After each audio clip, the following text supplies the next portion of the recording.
감사합니다. 영광 받아 주시옵소서. 또 이렇게 아버지의 말씀을 접하니 참 기쁘고 좋습니다. 아버지, 우리를 사랑하시고 저를 사랑하시고 마하나임을 사랑해 주시는 아버지. 세상은 참 어둡고 세상은 참 시끄럽고 혼란스럽지만 아버지, 저희는 그리스도 예수의 방주 안에서 잠을 자고 있습니다. 아버지, 저희의 안식을 지켜주시고 승리할 수 있도록 아버지 성령의 능력으로 인도하여 주시고, 언제 아버지가 우리들을 불러주실지 모르지만 아버지 그때까지 아버지의 자존심으로 살아갈 수 있도록 지켜주시옵소서. 여호와 홀로 영광 받으시고 나의 아버지 당신을 영원토록 찬양합니다. 예수 그리스도 이름으로 기도했습니다. 아멘.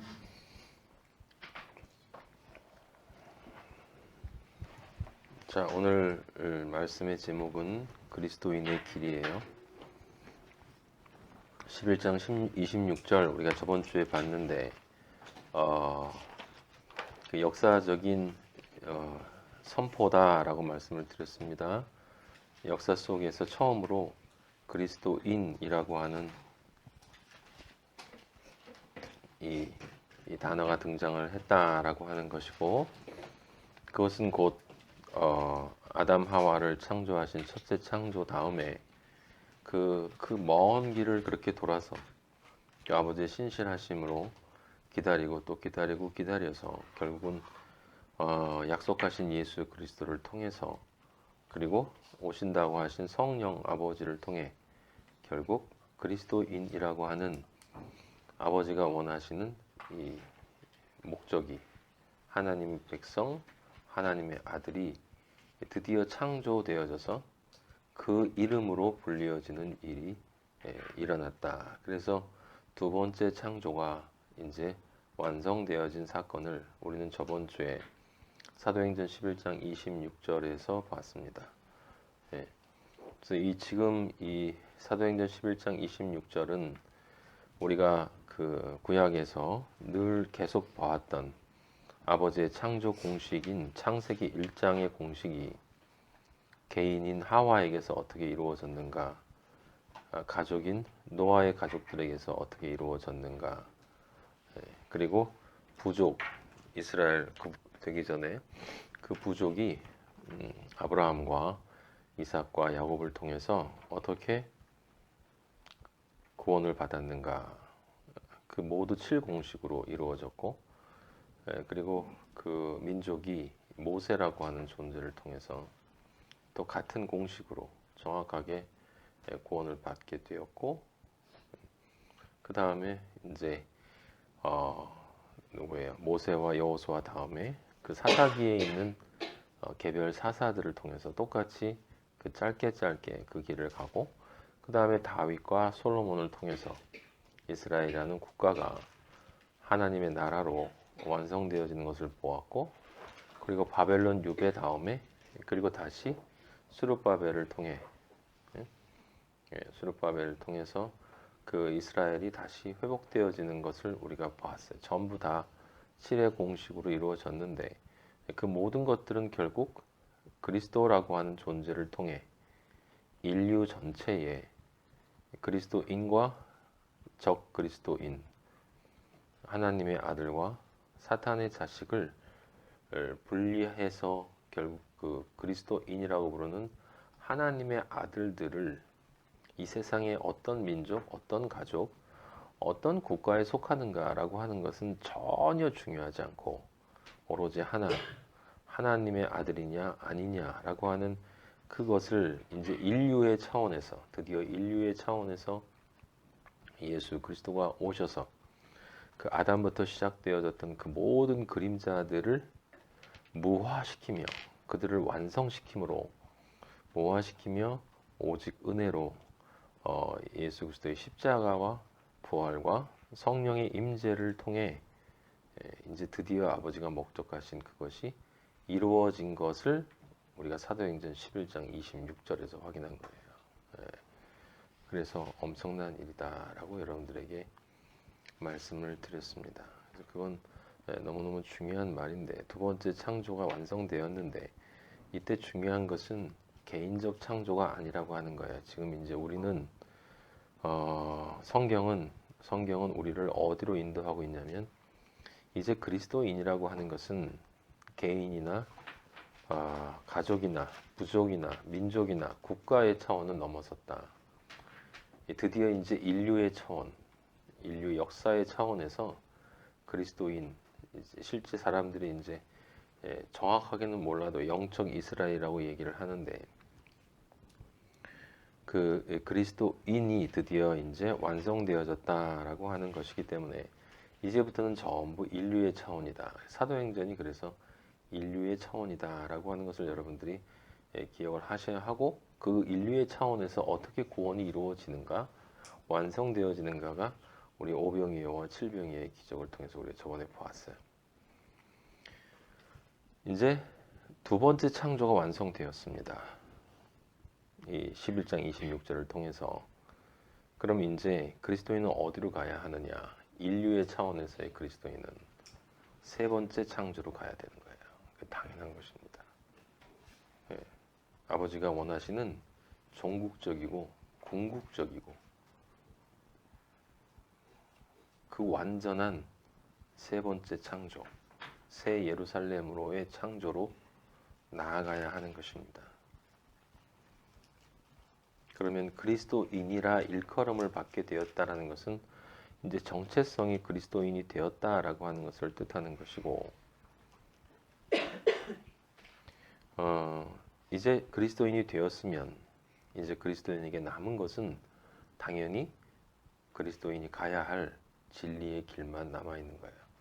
세 번째 창조로 나아가기 위해서는 모든 그리스도인이 구약의 처음부터 지금까지 이제 이 그리스도인이라는 이름을 받게 됨을 통해서 이 그리스도인 이전에 구약에 있는 사람들까지 모든 사람들, 노아도 마찬가지고 하나님이 의로 인정해주는 모든 존재들은 이제 모두가 다 그리스도인이 된 거예요. 그리스도인이 되었는데 이제 그리스도인이 된 인류 차원 안에 있는 그리스도인, 다른 말로 교회, 그 교회가 그리스도인이 이제 나머지 남겨진 예수님의 고난을 남겨진 고난을 받아야 되는 것입니다. 그래야만 세 번째 창조로 나아가는 것이다 라고 하는 것이기 때문에 이 26절 다음에 바로 뭐가 나오냐면 이제 그 흉년에 대한 이야기가 나와요. 11장 27절에 보면 그때 선지자들이 예루살렘에서 안디옥에 이르렀다. 예루살렘 교회에서 이방 교회, 첫 번째 이방 교회인 안디옥에 이르렀어요. 그건 이제 세상 차원으로 넘어갔다라고 하는 것이에요. 구원의 역사가 이제 세상 차원으로 넘어갔다라고 하는 걸 다시 한번 얘기해 주는 것인데, 선지자라는 단어를 쓴 것은 다른 것이 아니라 지금 제가 말씀드린 이제 그리스도인의 길을 가야 한다라고 하는 것을 선포하는 사람들이라는 뜻이에요. 선지자가 뭐냐라는 것은 중요한 것이 아니고 그냥 말 그대로 미리 알고 있는 자들이다. 그러니까 이들만 미리 알고 있는 것이 아니라 하나님의 뜻을 아는 사람들은 다 미리 알아요. 우리는 미래일을 다 잘 알고 있습니다. 저는 보지 않아도 이 세상에 있는 모든 사람들이 어떻게 살다가 어떻게 죽고 어디로 가야 할지를 너무나 정확히 알고 있기 때문에 그 어떤 예언자도 필요하지 않아요. 성경에 다 그렇게 쓰여 있기 때문에 안디옥에 이르러서 선지자들이 뭐라고 그랬냐면 그 중에 아가보라고 하는 한 사람이 있다라고 이야기를 합니다. 그 사람이 한 사람이 일어났어요. 그래서 성령으로 말했습니다. 성령이 이 아가보라는 사람을 통해서 선포를 하시는데 뭐라고 얘기했냐면 천하에 큰 흉년이 들리라 하더니 천하에 큰 흉년이 들 거라고 얘기를 했습니다. 근데 글라우디오 때 그렇게 되었대요. 글라우디오는 이제 황제고 황제고 그 이름의 뜻은 유명하다라는 뜻이에요. 뭐 유명하다라는 뜻을 몰라도 상관이 없습니다. 아가보란 이름이나 글라우디오란 이름은 그렇게 중요한 것이 아니에요. 중요한 것은 뭐냐면 그 선지자 중에 한 사람, 성령의 감동을 받은 어떤 사람이 큰 흉년이 들 것을 예견했습니다. 그리고 황제가 지배하는 그 시기에 글라우디오 때 역사적으로는 3년간 흉년을 들었다고 이제 역사책에는 그렇게 나와 있다고 하는데 성경에서 3은 완전을 뜻한다라고 제가 여러분들에게 말씀드렸어요. 그리고 여기 사도행전 11장 28절에 큰 흉년이 들리라 하더니 글라우디오 때 그렇게 되니라 큰 흉년이 들었다라는 뜻인데 그 뒤에 성경을 찾아보면 흉년이 멈추었다라는 말이 없어요.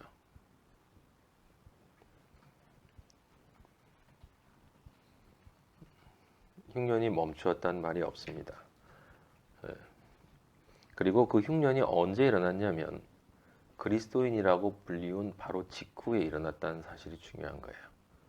그리스도인이라고 하는 인류적 차원의 구원의 역사가 시작되는 그 시기에 이 성령의 인도하심을 따른 사람이 뭐라고 얘기하냐면 큰 흉년이 들리라 했는데 어디에 든다고 했냐면 천하에 든다고 했어요. 천하. 하늘 밑에 모든 세상, 이 세상에 큰 흉년이 든다라고 했습니다. 그럼 이제 세상 사람들은 이때 천하가 어디였는가를 생각할 것입니다. 영으로 보면 이 천하는 그냥 지금 이 세상이에요. 이 세상. 그리고 글라우디오 때 흉년이 든 그 흉년은 아직 끝나지 않았습니다. 지금도 흉년이에요.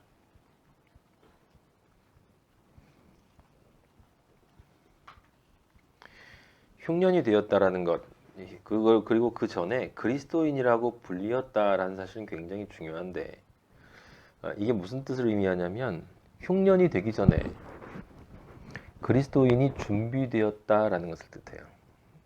이걸 여러분이 이해하려면 그 창세기의 요셉 이야기를 이해를 해야 돼요. 창세기 한번 찾아보세요. 41장 26절. 사람들이 다 아는 이야기인데 제가 전에 이거 설명을 드렸었어요. 7 좋은 암소하고 7 좋은 이삭, 그 다음에 7 파리한 바싹 마른 소하고 바싹 말라 비틀어진 7 이삭이 나와서 그 풍년이었던 그 소하고 이삭을 다 잡아먹었는데 그래도 통통해지지 않는 그런 꿈을 바로가 꿨었잖아요. 네, 그걸 요셉이 해석을 했었습니다. 7 풍년이 있고 7 흉년이 있다. 7 풍년이 끝나면 7 흉년이 오는데 그 흉년은 그 전에 7 풍년을 잊어버리게 만들 것이다. 잊어버리게 만든다는 이야기는 그 전에 풍년을 다 잊어버리고 사람들이 그 흉년이 주는 그 무엇인가를 받아서 거기에 종속되어져 버린다는 것을 뜻하는 거예요. 창세기 41장 26절 이하예요.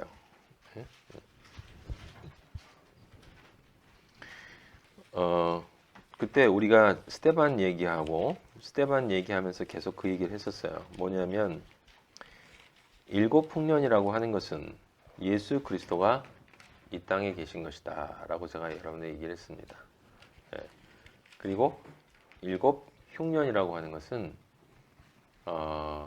예수 그리스도가 이 땅을 떠나는 것을 뜻한다.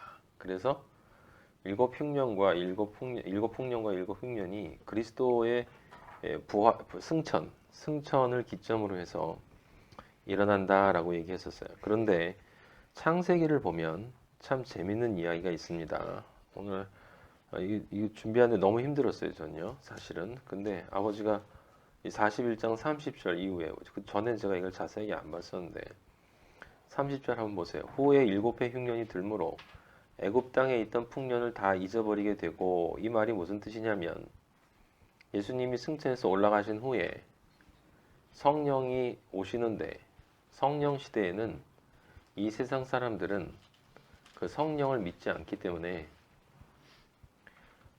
말세가 될수록 그 풍년을 잊어버린다라고 하는 것은 예수님의 존재가 사람들의 의식으로부터 사라져 버린다는 것을 뜻하는 거예요. 사람들이 점점 그리스도의 사랑에 대해서 관심이 없어지게 된다. 근데 그냥 없어지는 게 아니라 다 잊어버리게 된대요. 다 잊어버리게 된다는 건 바울이 성경에서 이야기한 배도를 뜻하는 거예요. 그리스도인들이 많이 사라지고 종교인들만 늘어나고 인간적인 예식이나 인간 가시적인 것들에만 사람들이 매달리다가 아버지가 원하는 그리스도의 십자가의 진짜 그 사랑은, 그 의미는 완전히 사라져버리는, 그래서 그리스도의 진짜 말씀, 우리의 영혼이 먹어야 할 진짜 양식이 무엇인지를 사람들이 기억조차 못하게 된다라는 겁니다. 지금이 딱 그때, 제가 볼 때, 제가 생각할 때는 수많은 기독교가 예수 그리스도의 십자가의 사랑에 있는 그 진짜 말씀, 이 단어로만 아는 게 말씀이 아니고 그게 살아 움직이고 영과 혼과 관절과 골수를 찔러 쪼갤 때 그게 진짜 말씀이다라고 제가 이야기를 했었어요. 다 잊어버리게 된다고 했잖아요. 지금 그게 바울이 이야기한 말세예요. 말세. 사랑이 식고 자기를 사랑하고 돈을 사랑하고, 그죠? 그 얘기는 디모데한테 한 얘기를 여러분 기억하실 것입니다. 31절에 보면 창세기에 이렇게 쓰였어요. 흉년이 너무 심해서, 그죠? 네. 말씀이 너무 없다 이 말이에요. 진짜 말씀이 기억하지 못하게 한다. 그래서 어떻게 하라고 했냐면 33절, 이게 중요한 거예요. 제가 옛날엔 이것에 주목해 보지 않았는데 오늘 아버지가 이것을 주목해 보게 하셨어요. 이제 바로께서는 명철하고 지혜 있는 사람을 택하여 애굽 땅을 다스리게 하시고, 명철하고 지혜 있는 사람이 누구예요? 요셉이에요. 요셉. 그런데 영적으로 말하면 요셉은 7회 풍년 때 있고 7회 흉년 때는 요셉은 없어야 되는 거예요. 근데 동일하게 요셉이 있다라고 하는 거죠. 그럼 그것은 무엇을 뜻합니까? 7회 풍년 동안에는 그리스도 예수가 있고, 그리스도가 있고, 흉년 동안에는 그리스도의 영이 있는 거예요. 그리스도의 영. 그래서 명철하고 지혜 있는 사람을 택했다라고 하는 것은 바로 예수 그리스도의 영을 뜻하는 거고, 여기서 바로는 하나님 아버지를 뜻하는 거예요. 그래서 애굽 땅을 다스리게 한다. 그건 뭐냐면 바로 천년왕국, 성령이 이 땅을 아버지의 사랑으로 지혜로 다스리는데 실제로는 어떻게 다스리냐면 사람들이 아무도 기억해 주지 않는 상태로 다스린다. 아무도 그걸 알아주지 않아요. 그리스도인만 알아요. 근데 그게 다스리는 거래. 왜 다스리는 거냐? 관심 있는 놈과 관심 없는 놈을 완전히 가르고, 그리고 그들의 가야 할 길로 끌어가면서 아버지는 최대한 그들을 구원하기 위해서 하실 일을 하신다 이 말이에요. 다스린다. 41장 34절에 바로께서는 또 이같이 행하사 나라 안에 감독관들을 두어 그랬어요. 그 위에 지혜 있는 사람을 하나 택하고 그 위에 밑에는 누가 있냐면 감독관들이 있어. 감독관들. 지혜 밑에 감독관들이 있어요. 그래서 7회 풍년에 애굽 땅의 5분의 1을 거두어야 한다라고 얘기를 하고 있습니다.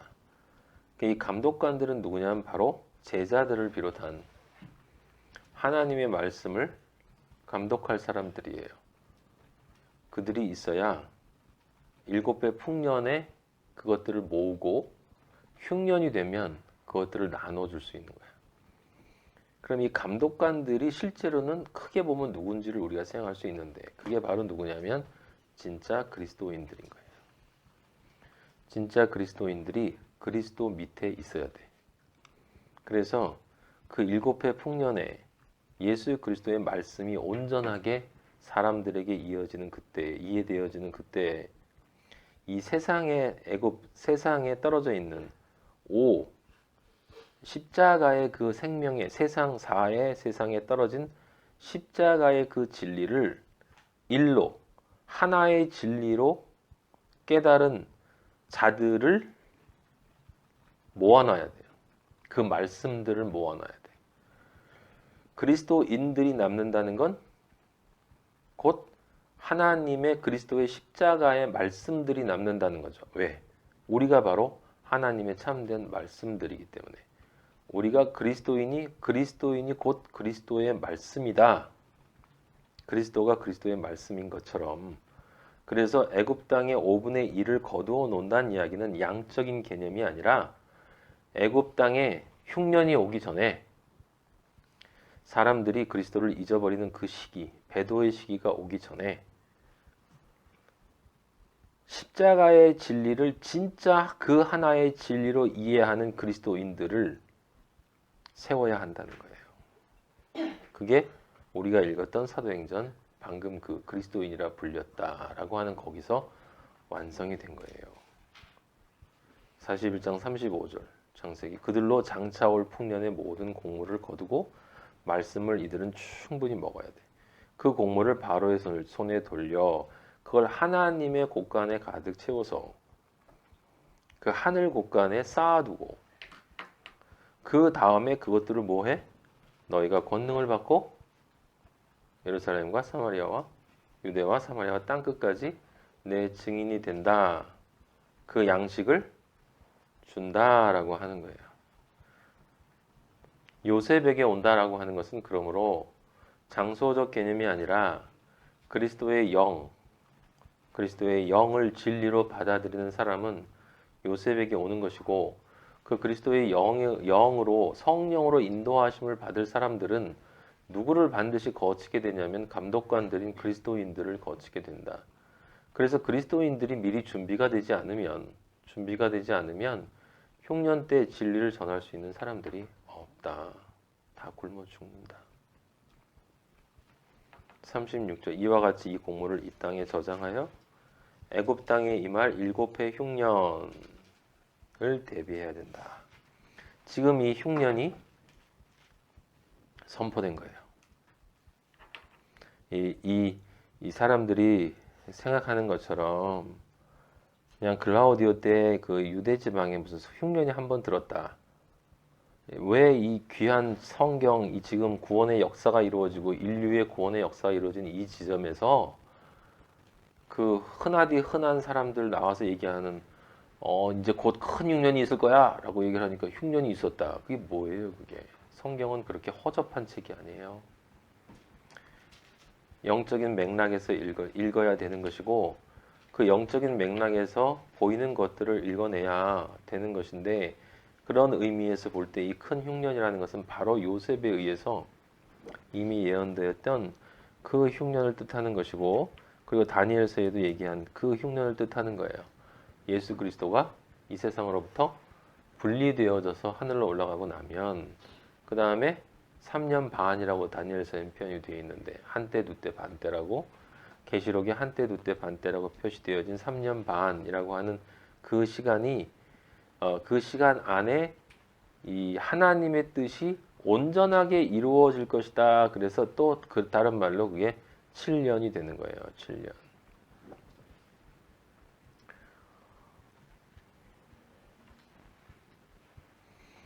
자, 그래서 사도행전 11장 29절에 보면 바로 그 말이 나와요. 예. 지금 하나님 아버지는 그리스도인이라고 하는 것, 창조를 온전하게 이룸으로써 이방 세상에, 이제 이 세상에 상징적인 의미에서 영적인 의미로 하나님의 참되신 말씀인 그리스도인을 비축했어요. 흉년의 대비가 됐다 이 말이에요. 그리스도인이 있다라고 하는 것입니다. 그래서 흉년에 대비했기 때문에 그 흉년이 들기 시작할 때 이제 그 흉년에 대비한 그리스도인들이 29절에 제자들이 각각 그 힘대로 유대에 사는 형제들에게 부조를 보내기로 작정하고 나오죠. 그 힘대로 유대에 사는 형제들에게 부조를 보내기로 작정하고 라고 하는 것은 뭐냐면 이제 흉년의 때가 와서 사람들이 굶주릴 때 그들에게 무엇을 제공한다? 말씀을 제공한다 이 말이에요. 말씀을. 그래서 누구를 보내냐면 11장 30절에 이를 실행하여 바나바와 사울. 무엇을 암시하고 있는 거예요? 이제 말씀, 이 흉년의 시대에 이 말씀이 감독관을 대표하는 바나바와 사울, 등을 통해서 그들의 선교 여행을 통해서 요셉 시대 때는 사람들이 요셉에게로 몰려왔는데 그게 사실은 이들이 선교 여행을 통하면서 사람들에게 예수 그리스도의 빛으로 다가가니까 그 빛이 곳곳에 있을 때 그 빛으로 오는 자들은 구원을 얻는 거잖아.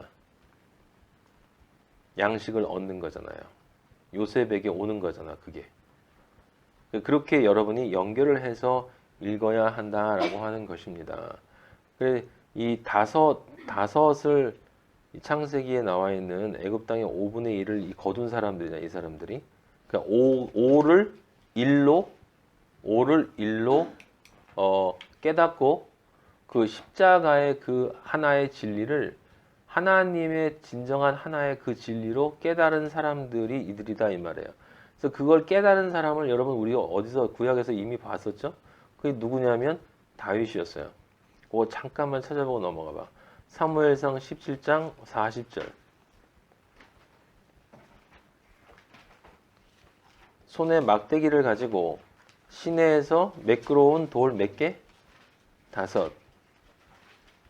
매끄러운 돌 5을 골라서 자기 목자의 제구, 곧 주머니에 넣고 손에 물매를 가지고 블레셋 사람에게로 나아가니라. 블레셋 사람에게로 나아가니라. 전쟁을 대비한다라는 뜻이에요. 여러분, 41절에 다윗에게로 점점 가까이 나아가니라. 진리가 된 사람은 영적 전쟁을 준비해야 하는 것입니다. 그런데 우리가 전쟁할 그 상대방은 엄청나게 큰 놈이다 이 말이에요. 우리 개인의 힘으로는 이길 수가 없다라는 거예요. 근데 여러분 이 다윗과 골리앗의 얘기를 얼마나 많이 들었어요. 근데 오늘 저는 좀 이상한 생각이 하나 들었는데 17장 47절에 보면 이렇게 쓰여 있습니다. 여호와의 구원하심이 칼과 창에 있지 않다라고 얘기했어요. 다윗이. 그러면 칼과 창에 있지 않다는 것은 우리가 당연히 어떻게 이해를 해야 합니까? 인간적인 방식에 있지 않다라는 뜻이에요. 그냥 단순히 무력에 있다는 뜻이 아니야. 칼과 창은 인간이 싸움을 위해서 사용하는 가장 합리적인 도구예요. 남을 지배하고 내가 승리하기 위해서 사용하는. 그래서 칼을 쓰는 자는 칼로 망한다는 이야기는 그 폭력을 사용하지 말라는 얘기가 아니에요. 예수님이. 예. 인간이 생각할 때 가장 지혜롭다고 여기는 그 방법으로 너희가 세상에서 승리를 하려고 하면 그것으로 망하게 된다라고 하는 것입니다. 물론 거기에는 폭력도 들어가겠지만, 근데 가만히 생각해보면 이게 이상한 게 왜 이상하냐면 칼과 창에 있지 않으면 그럼 하나님이 다윗을 통해서 승리하신다는 이야기인데 그러면 말씀을 이야기하면 되지. 왜 물맷돌을 던져요? 돌을 던져서 이마를 맞춰서 머리 정 가운데 맞춰서 죽였다 이 말이에요. 이건 인간적인 방법이 아니냐는 거예요. 제가 옛날에 어떤 분이 그런 얘기를 하는 걸 들었어요. 아버지가 준비시키신다고. 그래서 그 목자일 때 곰이나 사자한테 돌을 던지게 하는 연습을 시켜서 이 결정적인 이 골리앗에 던질 수 있는, 만약에 이 돌이라고 하는 그것이 우리가 이해하는 그 물맷돌이라면 그러면 이것도 역시 칼과 창이에요. 전쟁의 승리는 구원하심은 하나님에게 있다. 전쟁은 여호와께 속한 것이다 라고 47절에 이야기했잖아요. 그렇다면 다윗도 사실은 이걸 쓰면 안 돼. 인간적인 방법을 쓴 것이다 라고 하는 거죠. 그게 무엇을 뜻하냐면 이 물맷돌을 절대로 그렇게 해석하면 안 된다는 것을 뜻하는 거예요. 영적으로 해석하지 않으면 이 다윗의 이 사건은 전혀 이해할 수 없었다. 그래서 17장 50절 끝에 보면 자기 손에는 블레셋 사람을 이기고 쳐 죽였는데 자기 손에는 칼이 없었다 이렇게 얘기하는 거예요. 칼이 아니고 돌 하나로 이겼다라고 얘기하는 사람은 굉장히 어리석은 사람입니다. 우리는 이 돌이 뭔지를 제가 여러분들한테 이미 설명을 드렸어요. 예수 그리스도를 의미하는 이 돌은, 생명의 돌은, 그런데 여기 뭐라고 나와 있냐면 다섯이라고 했단 말이에요. 다섯의 돌이라는 것은 그냥 돌이 아니라 십자가에서 달려 돌아가신 예수 그리스도의 사랑의 돌이에요. 십자가에서 이길 수밖에 없다라는 뜻이에요. 십자가 이외에는 결코 사탄을 이길 수 없다. 근데 예수 그리스도가, 하나님 아버지가 하와에게 너의 후손이 뱀의 머리를 상하게 할 거다 그랬죠. 뱀의 머리를 박살낼 거라 했다 이 말이에요. 그래서 다윗이 돌을 던졌는데 그게 이마에 맞는 거예요. 그냥 인간적인 생각으로 이마에 급소에 맞아서 죽었다 이게 아니라 사탄의 머리를 박살을 냈다라고 하는 것입니다. 여기서는 다윗이 멋지게 승리하는 모습으로 나오지만 실제 이것이, 이 아버지의 이 말씀이 우리들 앞에 가시적인 것으로 나타날 땐 예수 그리스도의 그 발가벗은 피 흘리는 초라하고 저주받은 그 모습이 바로 이 물맷돌이라는 거예요.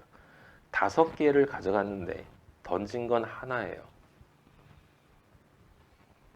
그게 5분의 1이란 말이에요. 5분의 1.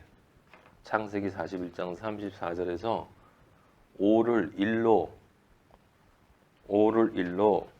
그 십자가의 돌아가심이 진리로 사탄에게 명중할 때 그때 그의 머리가 박살나게 된다. 그때 예수 그리스도에게는 인간적인 어떠한 방법도 어떠한 힘도 그리스도에게는 없었다. 왜냐하면 자기를 완전히 비워서 저주받은 종의 모습으로 죽었기 때문에. 그게 다윗과 골리앗의 이야기예요.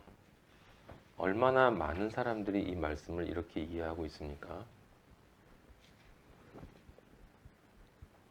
내게 능력 주시는 자 안에서 내가 못할 거 없다고 다윗을 보라고. 지금도 얼마나 많은 사기꾼들이, 그래서 흉년인 거예요, 여러분. 그래서 흉년인 거예요. 그래서 아버지가 그리스도인을 준비해 놓으신다. 남은 자들을 준비해 놓으시는 것입니다. 좀 많은 사람들이 이해하도록 해주시면 안 될까요? 라고 하는데 그건 아버지의 선택이 아니라 각자의 선택이에요. 각자의 선택.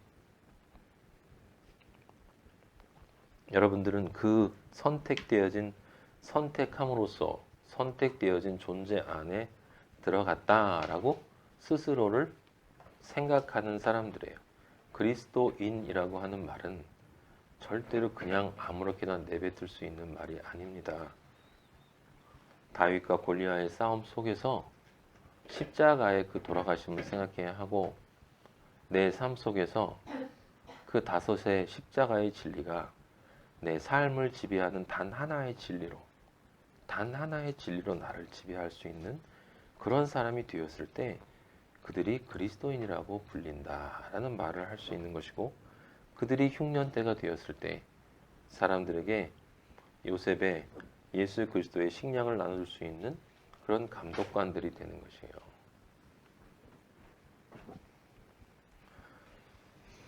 자, 그래서 지금 흉년이 올 것이다 라고 얘기했기 때문에 당연히 무엇이 와야 되냐면 실질적인 흉년이 와야 되는 거예요. 그게 바로 베드로가 당하는 고난에 대한 이야기인 것입니다. 요한복음 15장 18절 찾아보세요. 세상이 너희를 미워하면 너희보다 먼저 나를 미워한 줄을 알라. 너희가 세상에 속하였으면 세상이 자기의 것을 사랑할 것이나 너희는 세상에 속한 자가 아니요 도리어 내가 너희를 세상에서 택하였기 때문에 세상이 너희를 미워하느니라.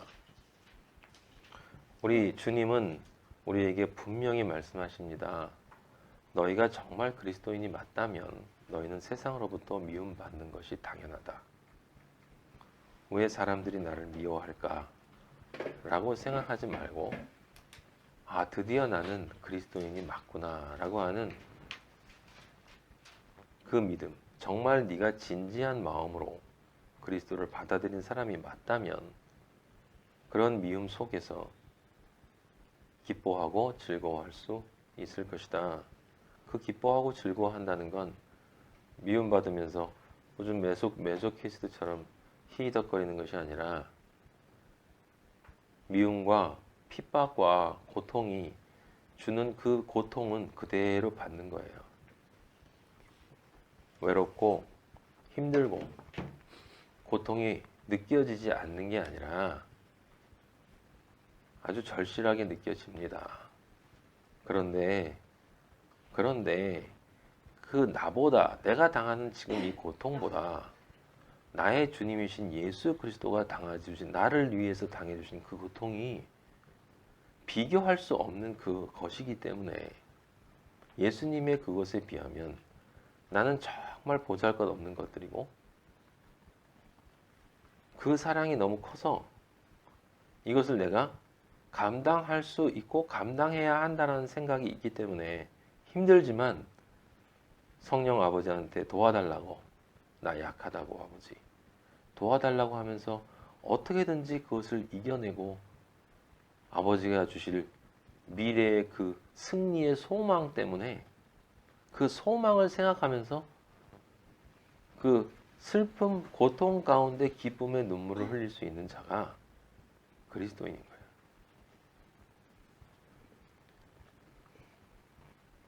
예수님이 십자가에 달리면서 기뻐하고 즐거워했습니까? 아니에요. 아버지 왜 나를 버리시냐고 아버지를 간절히 불렀어요. 너무 고통이 심해서 혹시 아버지가 나를 버리신 것이 아닌가. 물론 그런 뜻은 아니지만 우리는 그렇게 될 수 있어요.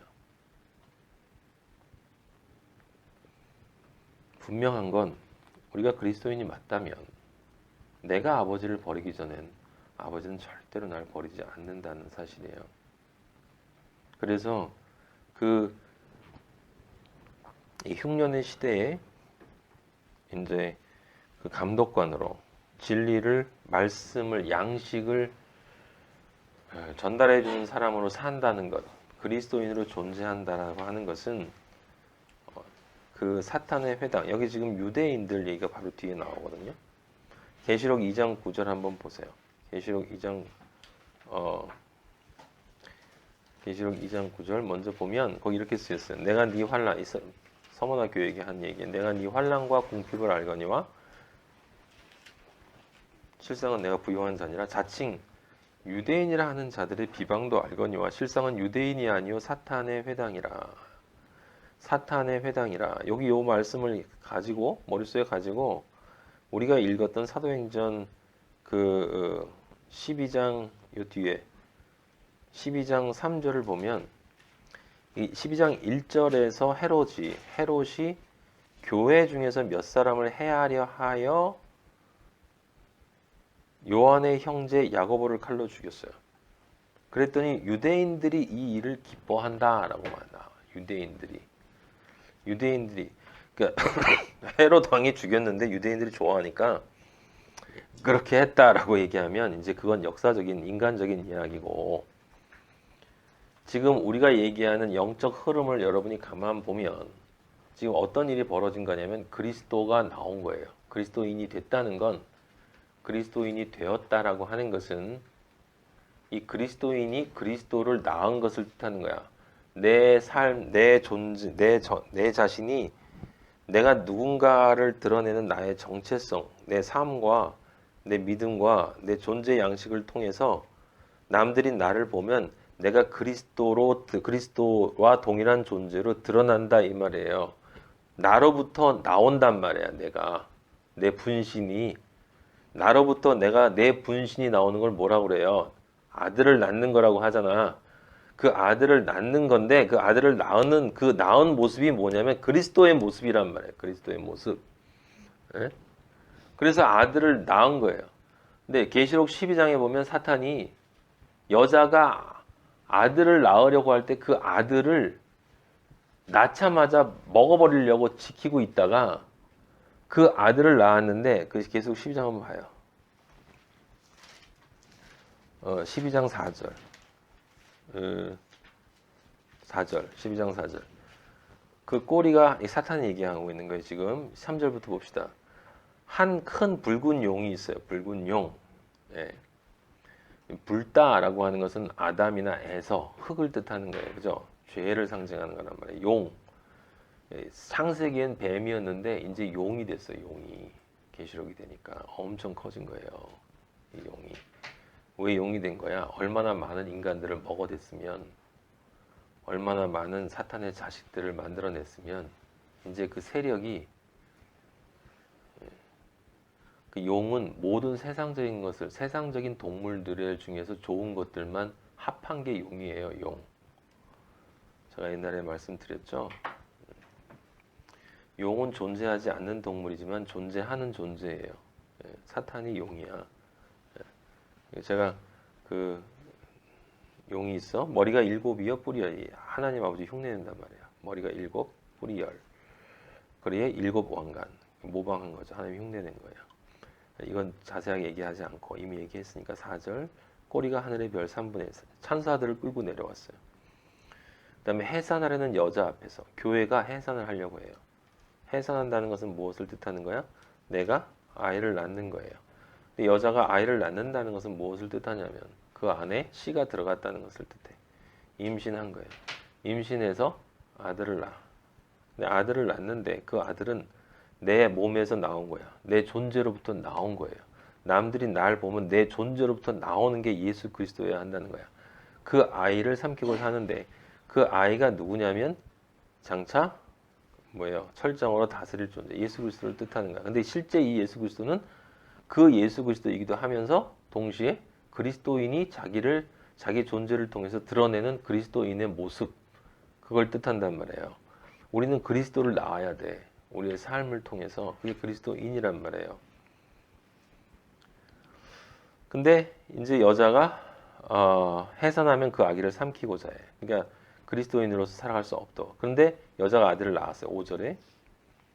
근데 먹히지 않고 어떻게 됐냐면 하나님 앞과 그 보호자 앞으로 올려간대. 우리가 그리스도인으로서 그리스도인의 삶을 살면 우리의 삶의 향기가, 계시록의 뒤에 나오는데 향기가, 우리의 기도, 삶의 기도의 향기가 하나님 아버지 앞에 올라간단 말이에요. 그렇게 되어야 우리가 사는 거야.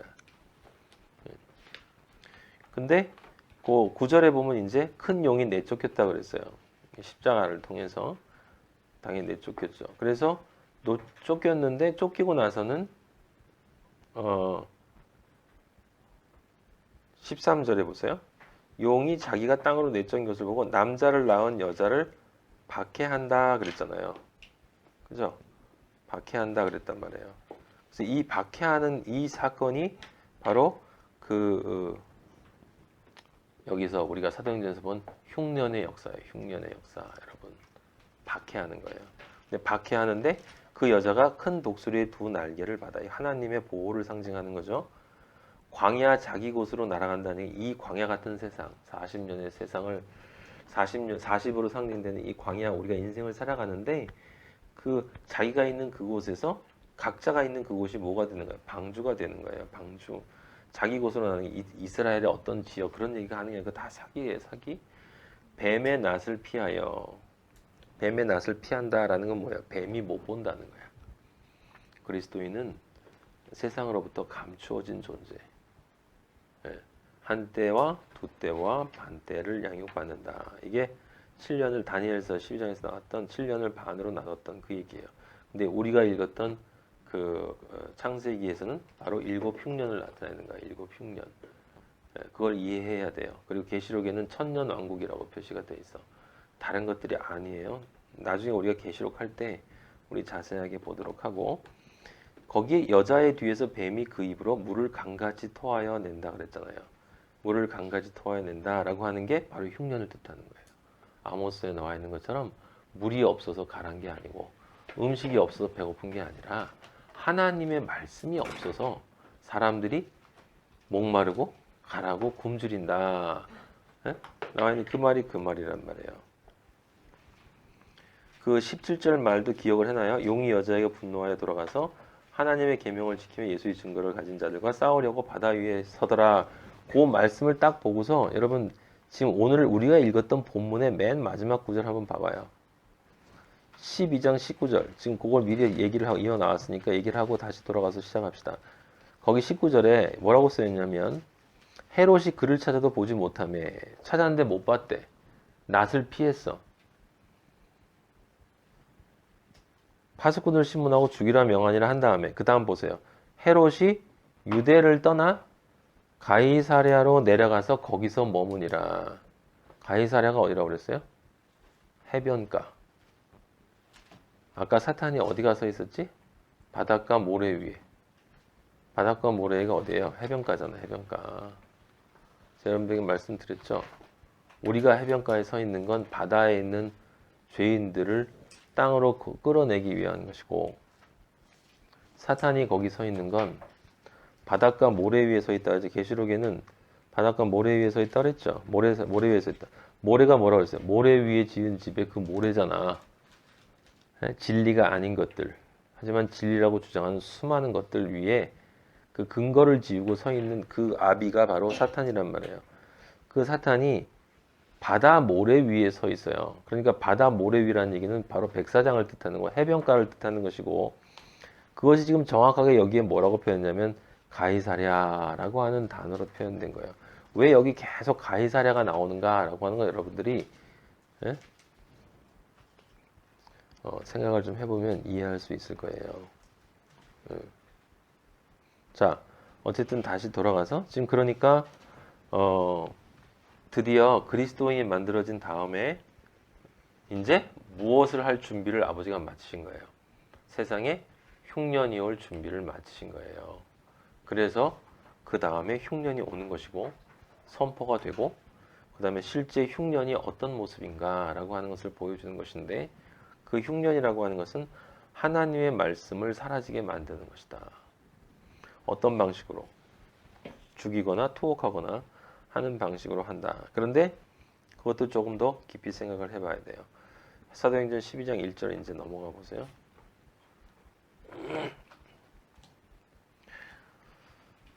그때 헤롯 왕이 손을 들어 교회 중에서 몇 사람을 해하려 하여. 여기 헤롯은 정확하게 사탄을 뜻하는 거예요. 용을 뜻하는 용. 여기 헤롯은 용으로 나오는 거예요. 계시록 12장 얘기가 지금 그대로 얘기가 전개가 되는 거예요. 여자를 박해하는 거예요. 아이를 낳은 여자. 아이를 낳은 여자가 누구야? 그리스도인. 그리스도인을 박해해요. 어떻게 했냐면 요한의 형제 야고보를 칼로 죽였어요. 야고보라는 이름을 여러분들이 주목을 해야 되는데, 이 뒤에 보면 좀 이게 독특한 말씀이 있는데, 이 베드로가 야고보가 죽은 다음에 베드로가 갇히잖아요. 지금 우리가 읽었지. 그 베드로가 갇혔다가 나중에 나오잖아. 그죠? 나온 다음에 그 사도행전 몇 장이야? 거기 뒤에 보면 17절 보세요. 거기 17절에 보면 베드로가 그들에게 손짓하여 조용하게 하고 주께서 자기를 이끌어 옥에서 나오게 하던 일을 말하고, 또 야고보와 형제들에게 이 말을 전하라 그랬어요. 여기 또 야고보가 나와. 그러니까 이제 모르는 사람들이야 이게 무슨 일이 하겠지만, 성경에 조금 상식 있는 사람들은 성경 안에 나온 야고보가 한 사람이 아니라 세 사람이라는 걸 안단 말이에요. 하나는 지금 처음 여기 지금 사도행전 12장 1절에서 죽은 12장 2절 야고보는 세베대의 아들이에요. 세베대의 아들. 사람들이 큰 야고보라고 부르는 사람인데 요한의 형제예요. 요한의 형제. 요한의 형제인 야고보가 하나가 있고, 또 하나는 그 알페오의 아들 야고보가 있어요. 알페오의 아들. 아버지가 다른 야고보가 하나 있어요.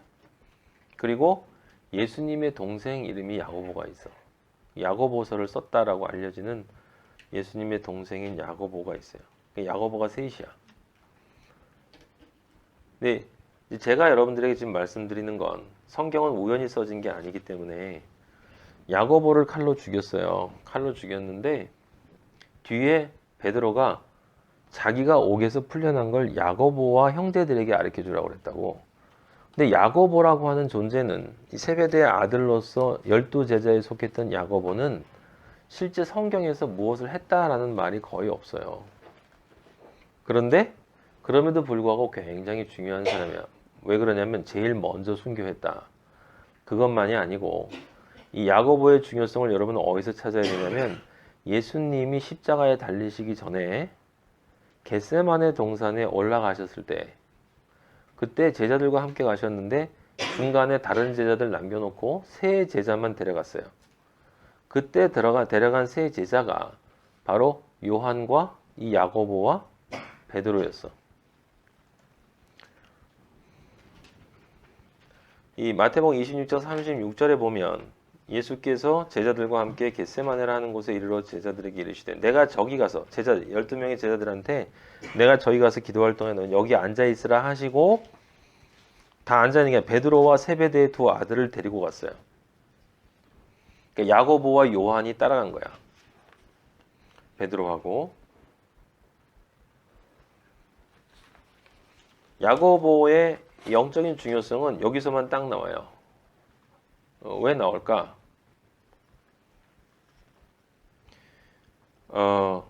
요한계시록을 누가 썼어요? 요한이 썼어요. 요한은 구원의 종착점을 뜻하는 존재예요. 7년 흉년의 시작이 있고 전개가 있고 끝이 있어요. 출발이 있고 여행의 길이 있고 도착이 있단 말이에요. 사람들이 그리스도인이라고 부르더라 라고 했으면 이제 어떻게 해야 돼? 인류 차원에서의 그리스도인들은 그리스도인으로 완성해야 되는 거예요. 자기의 삶을. 그 시작. 온전하게 자기를 부인하고 정말 자기의 삶을 시작하는 그리스도의 삶을 시작하는 시작점이 있고 그리고 그 삶을 통해서 자기를 완전히 부인하는 그 부인하는 자기를 십자가를 지고 자기를 부인하는 삶이 있어야 하고 그리고 마지막에 이제 다 끝냈으니 아멘 주 예수여 오시옵소서라는 고백이 있어야 돼요. 그 시작점이 야고보고 지금 우리가 계속 읽는 것처럼 그 중간에 길을 예수 그리스도를 대신해서 인도하는 교회의 대표가 되는 그 길을 대표하는 중심 인물이 베드로고 마지막 도착을 알려주는 게 요한이야. 그래서 야고보인 거예요. 야고보가 우연히 죽은 게 아니라 겟세마네 동산에 올라가실 때 예수 그리스도가 세 제자를 데리고 올라가신 이유는 그리스도인이라고 하는 존재가 이 세상, 이 땅 가운데 실제 그리스도인으로 등장한 그 후에 7년, 흉년, 한때, 두때, 반때라고 하는 인류 구원의, 그리스도인의 구원의 역사가 온전하게 이루어지는 그 전체 길의 시작과, 길 여정과 그 다음에 끝을 나타내는 세 제자를 상징적으로 데리고 올라간 거야. 그래서 첫 번째, 두 번째 제자는 순교를 하고 세례 요한은 순교를 하지 않은 거예요. 그는 그렇게 하나님 아버지를 만났다 이 말이에요. 마지막을 정리를 하고 그러면 야고보와 베드로와 요한이 뭘 상징하는 거겠어요? 오늘 제목을 상징하는 거야. 그리스도인의 길. 그리스도인의 길. 온전한 자기 부정으로 시작을 해서 자기 부정의 삶을 완성하고 나면 아멘 주 예수의 오시옵소서라는 그 고백을 하는 요한의 기도가 나오게 된다. 아버지가 참 기뻐하시는 아들이 된다. 그래서 야고보가 그 시작을 알리는 이제 인류 역사 안에 그리스도인이 승리의 길을 간다. 그러고는 칼에 맞아 죽은 거예요. 사람들이 많이 그런 얘기 하거든요. 겉으로는 얘기를 안 해도 뭐야 뭐 하지도 않고 그냥 바로 죽어버렸네. 야고보는 다른 사람들을 존경하고 뭐 이렇게 얘기하는데 아니에요. 여러분 그리스도인은 아버지의 눈에 단 한 사람도 중요하지 않은 사람이 없어요. 모두가 다 사랑스러운 아들이니까. 예수 그리스도를 사랑하듯이 나를 사랑한다라는 게 믿어집니까? 내 자신을 늘 생각해 보면 그게 도저히 받아들이기 힘들지만 예수님은 아버지는 그렇게 해주신다니까 너무 다행이고 진짜 다행이죠, 다행. 예? 맨날 이렇게 이렇게 왔다 갔다 하는 날 보면 예, 좀 창피하기도 하잖아요. 예, 그래도 아버지는 그대로 받아주세요. 예. 뭐 누가 잘났고 누가 못났습니까? 우리가 다 같은 사람들이에요. 예. 다 같은 사람들인 건 모두 다 죄인이었지만 다 같은 사람인 건 모두 다 예수 그리스도의 보혈로 씻어졌고 다 같은 사람이란 건 이제 야고보와 베드로와 요한의 길을 갈 사람들이다 이 말이에요. 야고보가 여기서 죽은 건 왜 죽었냐면 예수님이 겟세마네 동산에 데리고 올라가셨기 때문이에요. 예. 그 은혜를 그리스도를 위해서 그 구원의 역사의 시작인 거예요. 야고보가 팡파레를 울리는 거라고요. 예? 이제 시작이다. 그러고 죽은 거예요. 사탄아 와라. 그래. 드디어 흉내의 시작이 됐구나. 이 세상 인간들은 몰라. 자기들이 어떻게 살아가고 있는지. 예? 저렇게 수많은 인간들이 제 나름대로 잘났다고 떠들면서 돌아다니지만 몰라. 아무것도 몰라. 난 알아. 난 알기 때문에 난 이 길을 갈 거야. 그 누가 봐도 초라하고 보잘것없는 헤롯이라는 왕에게 그냥 죽는 그런 뭐 해보지도 못하고 전도도 못해보고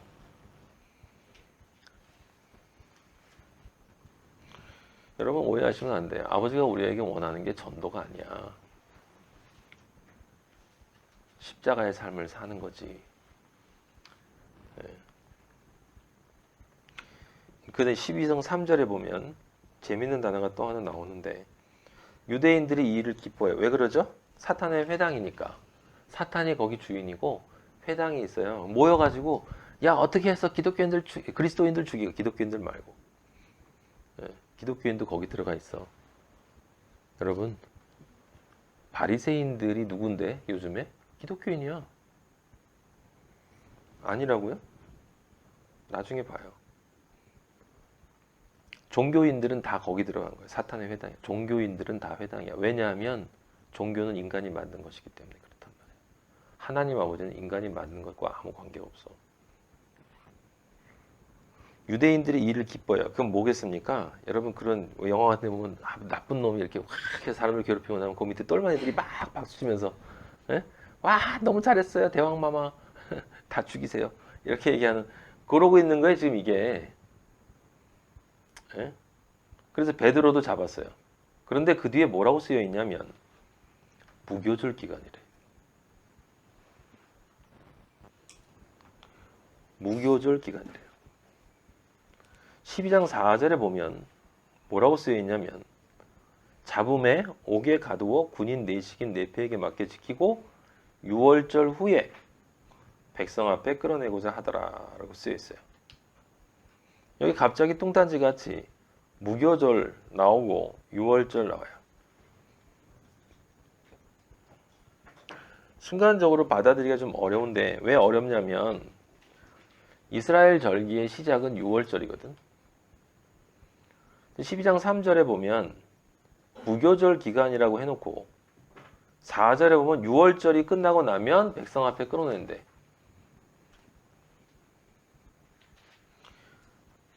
일곱 절기가 6월절 시작을 하고 그 다음에 무교절이 지나고 그 다음에 세 번째가 뭐예요? 소실절이잖아. 네 번째는 오순절, 다섯 번째 나팔절, 여섯 번째 대속죄일, 일곱 번째 장막절. 예. 그렇게 7의 공식이 이스라엘의 절기를 통해서 표현되는데 지금 이스라엘의 절기가 중요한 게 아니에요. 이스라엘 가서 그 절기 공부하고 와가지고 굉장히 많은 걸 아는 것처럼 자랑들 하고 있는데 왜 눈에 보이는 것만 자꾸 몰입하는지 몰라. 그 일곱 절기는 창조의 1장에 나오는 하나님의 7공식, 지금 제가 계속 얘기하고 있는 그 7공식을 이스라엘의 절기를 통해서 아버지가 다시 한번 보여주신 거예요.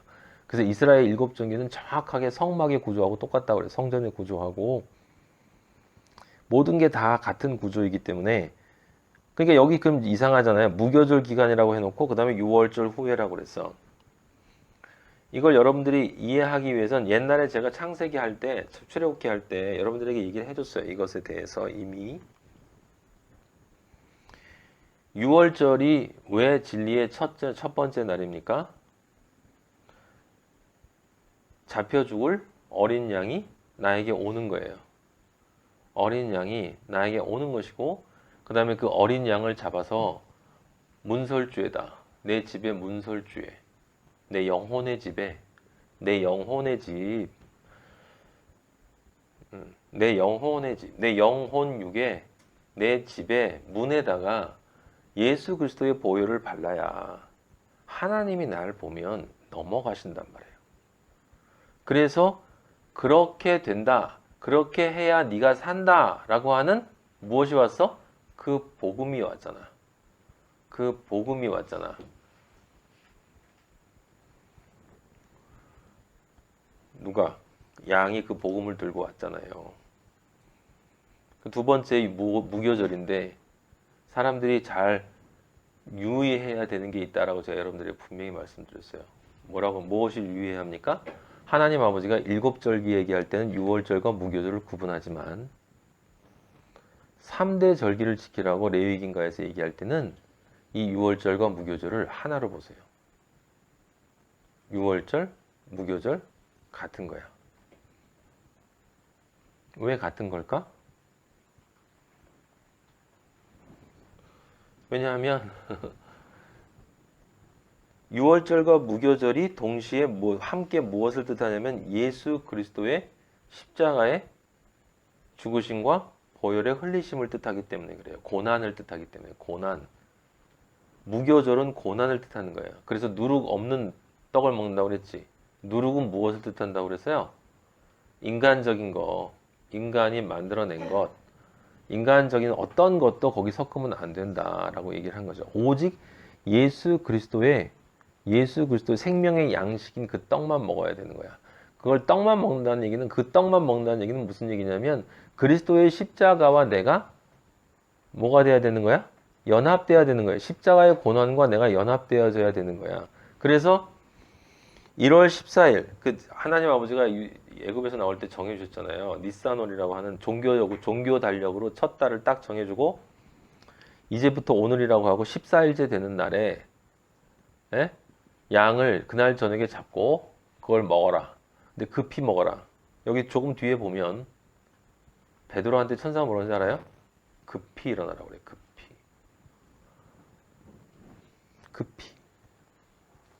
몇 절에 나와 있어요? 7절. 예, 거기 나와 있어요. 급히라는 말이 있어요. 성경이 참 신기해요. 연결되어지는 게 보여지면 너무너무 신기한 거야. 급히라는 뜻은 무슨 뜻? 뒤를 돌아보지 않도록, 사탄에게 틈을 주지 않도록. 아니야, 다시 한번 생각해 봐야지. 그래도 세상에 이런 건 있어야 되는 거 아니야? 오직 하나님만? 이거 아닌 것 같은데. 이렇게 하지 않도록 떠날 때는 급히 떠나야 되는 거예요. 확실하게. 좌나 우로 치우치지 말고. 근데 그렇게 먹고 나서 그 다음에 7일을 보내라고. 7일. 무교절은 7일이란 말이에요. 14일부터 7일인데 7일을 지나면 무교절이 끝나는 거야. 근데 7일이라는 것이 14일 다음에 15일부터 생각하면 15, 16, 17, 18, 19, 20, 21인데 21일. 근데 날짜를 보면 그렇고 실제로는 14일 저녁부터 생각해서 14일 저녁에서 그 6월절 양을 먹고 나서부터 14일 저녁에서 15일 저녁까지가 하루야, 하루. 그렇게 하루하루 연결되는 거예요. 그렇게 해서 21일 날 저녁으로 끝나는 거야. 알겠어요? 그러니까 그렇게 끝나는 거야. 그런데 7일인데 초실절은 뭐예요? 그 무교절 안에 있는 안식일이 있어. 안식일. 그 안식일 다음 날이 초실절이야. 근데 예수 그리스도가 돌아가실 때는 안식일 다음 날이 몇 번째 날이었어요? 8번째 날이었어. 예수님이 부활하신 게 8번째 날에 부활하셨단 말이에요. 그러니까 안식일에 시작해서 금요일 금요일 날 돌아가셨는데, 그런데 우리 날짜로 얘기하면 토요일 날, 일요일 날 오전 새벽에 부활하셨단 말이에요. 근데 일요일이라는 것은 무엇을 뜻해? 안식일 다음 날이야. 안식일 다음 날이니까 초실절이지. 초실절. 근데 무교절은 7일이잖아요. 그죠? 그러니까 무교절 7일 되면서도 안식일 다음 날이기 때문에 8번째의 첫 열매가 된단 말이에요. 그래서 초실절이야, 그게. 그러니까, 이게 날짜가 계속 바뀐다고요. 실제 인간 달력으로는. 근데 예수님이 돌아가실 때 생각을 해보면 무교절 6월절부터 시작해서 7일을 거치고 그때 7일째 안식일이 딱 7일 돼가지고 그 다음에 안식일 지나고 다음 날인 초실절에 예수님이 부활하셨다고. 실제 돌아가신 건 언제? 그 전에 금요일에 돌아가셨어. 3일. 예, 그래서 3일 만에 부활하셨다 할 때 3일 만이라는 것도 여러분 그 3일 만이라는 게 정확하게 그럼 오후 3시에 돌아가셨으니까 오후 3시부터 하루, 그 다음날 3, 그 다음날 3시 이렇게 하면 일요일 넘어가 버려. 그러니까 성경의 숫자를 인간의 숫자를 읽으면 안 된다니까. 3일 만이라는 건 3의 고난을 다 받고 3의 죄의 용서가 다 이루어지고, 예? 그래서 3이 깨끗해진 상태로 되어진 후에 부활하셨다라는 것을 뜻하는 거예요.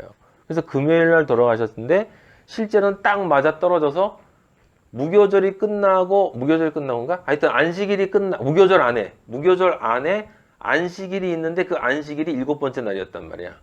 그러니까 그 안식일 다음 날이 초실절이니까 8번째 날에 예수님이 부활하셨단 말이야. 그럼 왜 8번째 날에 부활한 거야? 8은 희년을 뜻하기 때문에. 새로운 시작을 뜻한단 말이에요. 그게 지금 기독교인들이 예배 보는 이 주일이란 말이에요. 주일.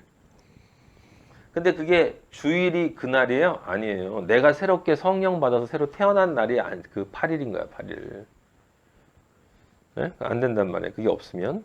근데 여기 지금 여러분이 주의해서 볼 것은 무교절을 이야기하는 것과 유월절을 이야기하는 것은 하나님 아버지는 같이 봐요. 왜냐하면 예수 그리스도가 십자가에서 고난받고 돌아가시는 것은 끊어지는 게 아니야. 하나의 사건이란 말이에요. 하나의 사건. 아시겠어요? 그래서 유월절과 무교절은 같은 거예요. 사실은. 같은 것. 근데 무교절에는 고난의 의미가 들어가 있고 유월절에는 예수 그리스도의 고난과 죽으심과 죄에 대한 모든 형벌을 통해서 우리가 구원받을 거라는 그 믿음이 들어가 있는 거예요. 아시겠어요? 그 믿음이 있는 거고 실제 그 믿음 그대로 예수 그리스도가 십자가에서 고난받고 돌아가신 게 뭐야? 그게 무교절이야.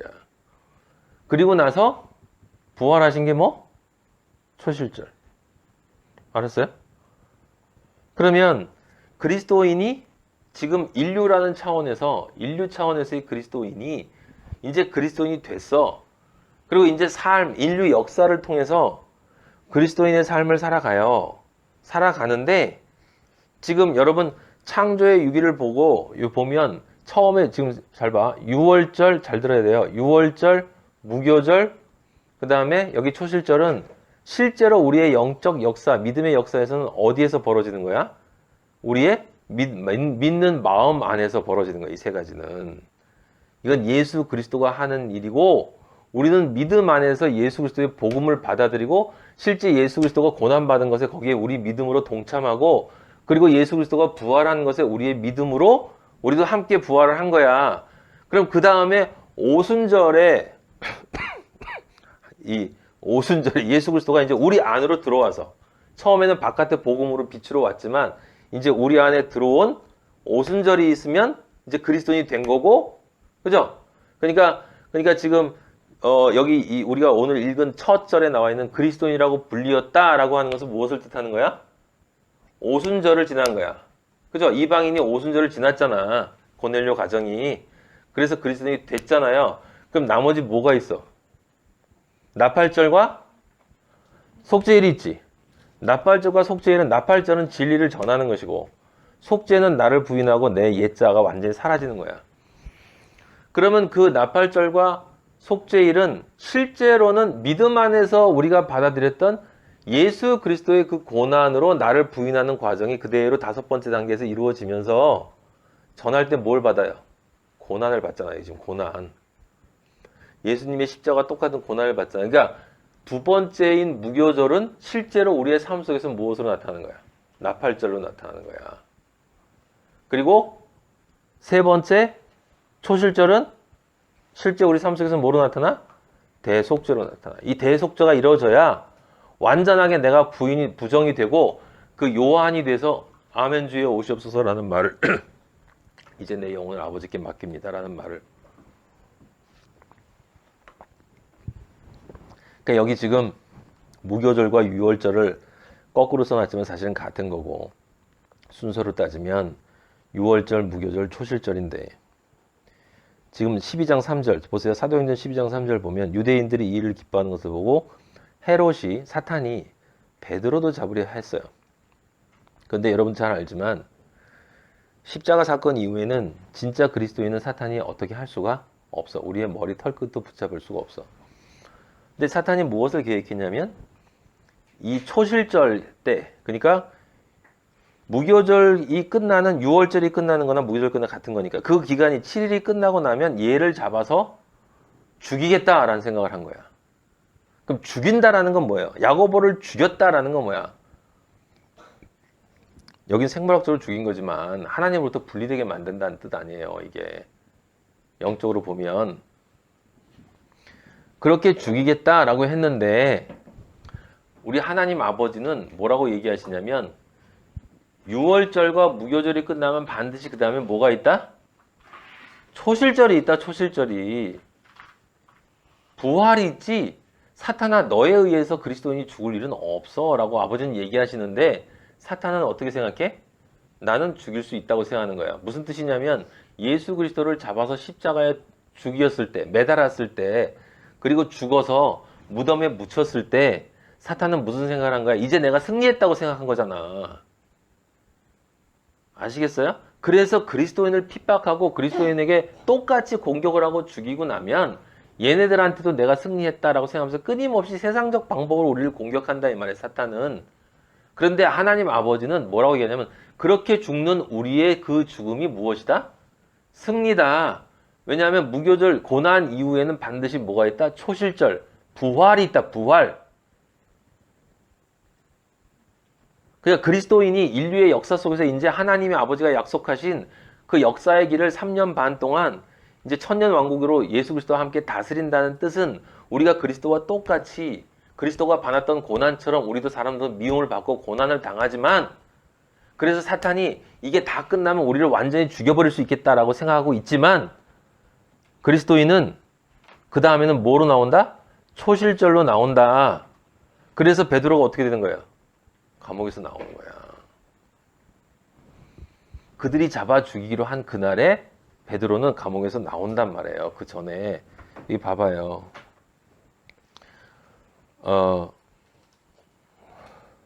12장 4절에 보면 잡았어요. 사탄이 잡았어. 그리스도인을 잡았어요. 옥에 가두었어. 이 옥이 어딜까? 지옥이지. 지옥. 땅 지자 감옥 옥자. 이 세상. 이 세상. 무슨 세상? 자유가 없는 세상. 그리스도 안에서 우리가 누릴 수밖에 없는 그 진짜 자유가 없는 세상이 옥이잖아. 옥.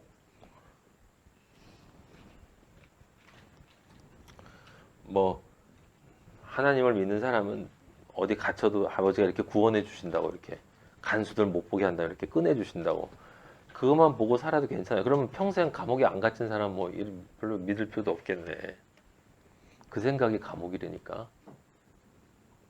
지옥은 땅의 감옥이라고 제가 여러분들에게 얘기했잖아요.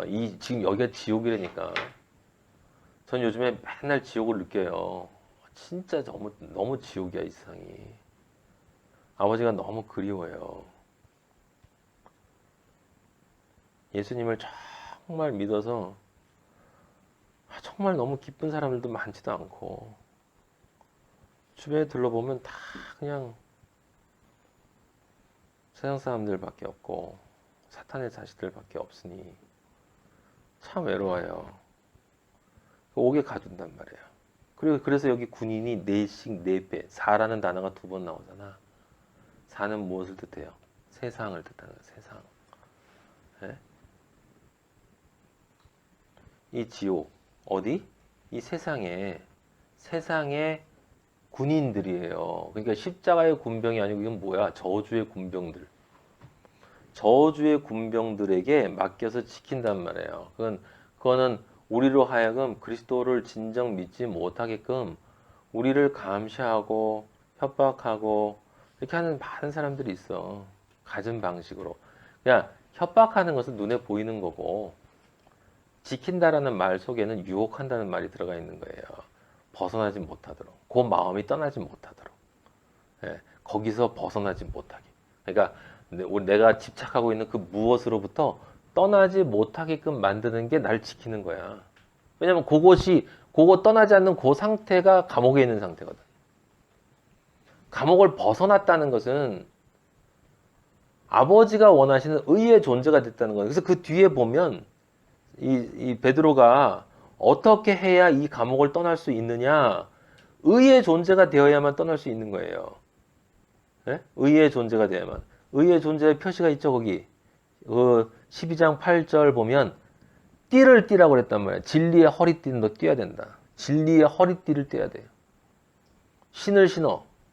이때 복음의 신인데 1차적으로는 근데 이 신이라고 하는 이때 이 신은 복음의 신만을 의미하는 게 아니에요. 여러분 탕자가 아버지를 떠났다가 다시 돌아왔을 때 아버지가 뭘 시켜줬어? 새 신을 신겼어.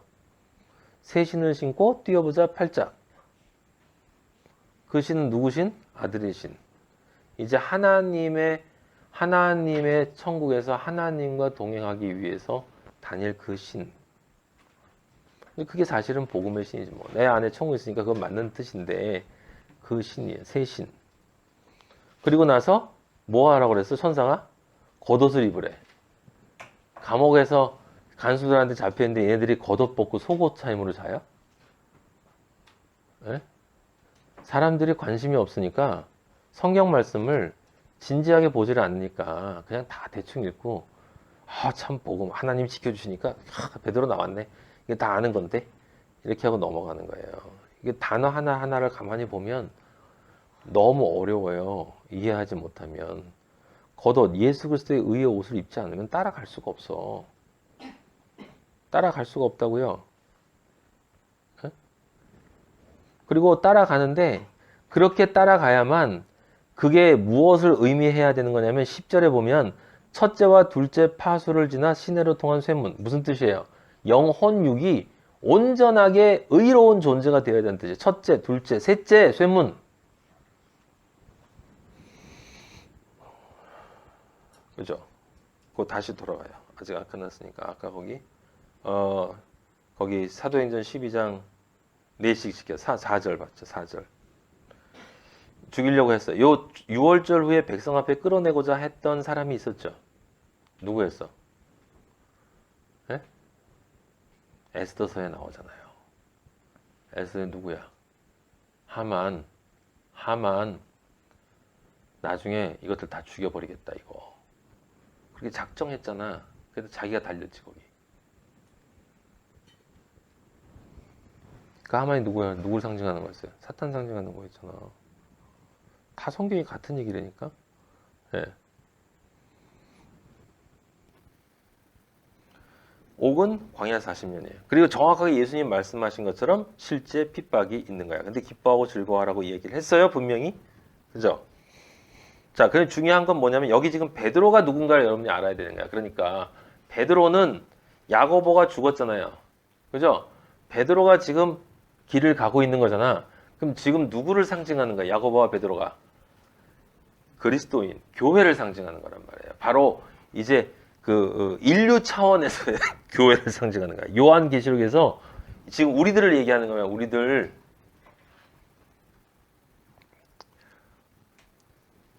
근데 거기 뭐라고 그랬냐면 12장 5절에 보면 베드로는 옥에 갇혔고 교회는 그를 위하여 간절히 하나님께 기도하더라. 이 말도 정말 어려운 말이에요. 이게요. 정말 어려워요. 네. 제 아버지한테 정말 저 너무 멍청합니다. 아버지 도대체 이해가 안 돼요. 근데 오는데 버스 안에서 아버지가 가르쳐 주셨는데 베드로는 옥에 갇혔어요. 교회는 그를 위하여 간절히 기도해. 그럼 우리는 어떻게 생각해? 그 당시에 안디옥 교회에 있는 사람들이 베드로를 위해서 풀어나게 해달라고 기도해 줬다는 말이에요. 지금 우리가 읽는 이야기가 그 얘기예요? 아니잖아.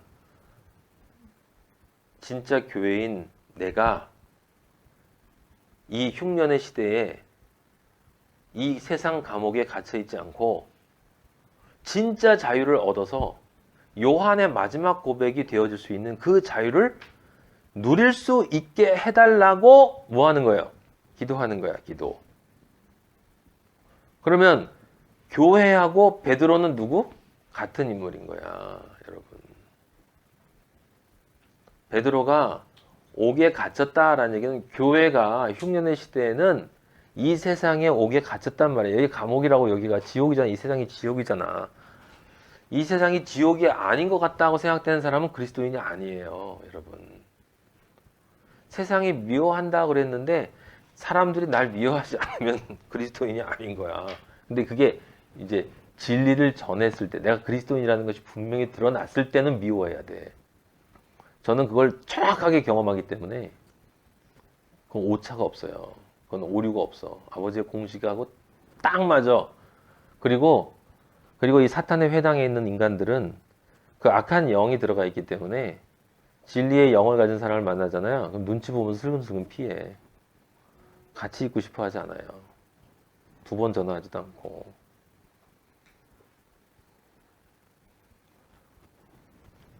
그래서 여기 베드로가 옥에 갇혔는데 교회는 그를 위해 간절히 하나님께 기도하더라 라는 말을 여러분 정확히 이해해야 되는 거예요.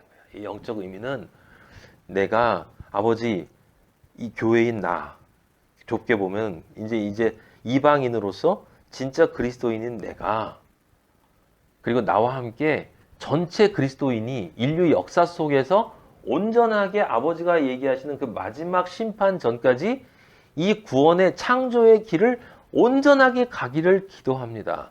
여기에 갇혀서 사탄에게 패배하기를 원하지 않습니다, 아버지.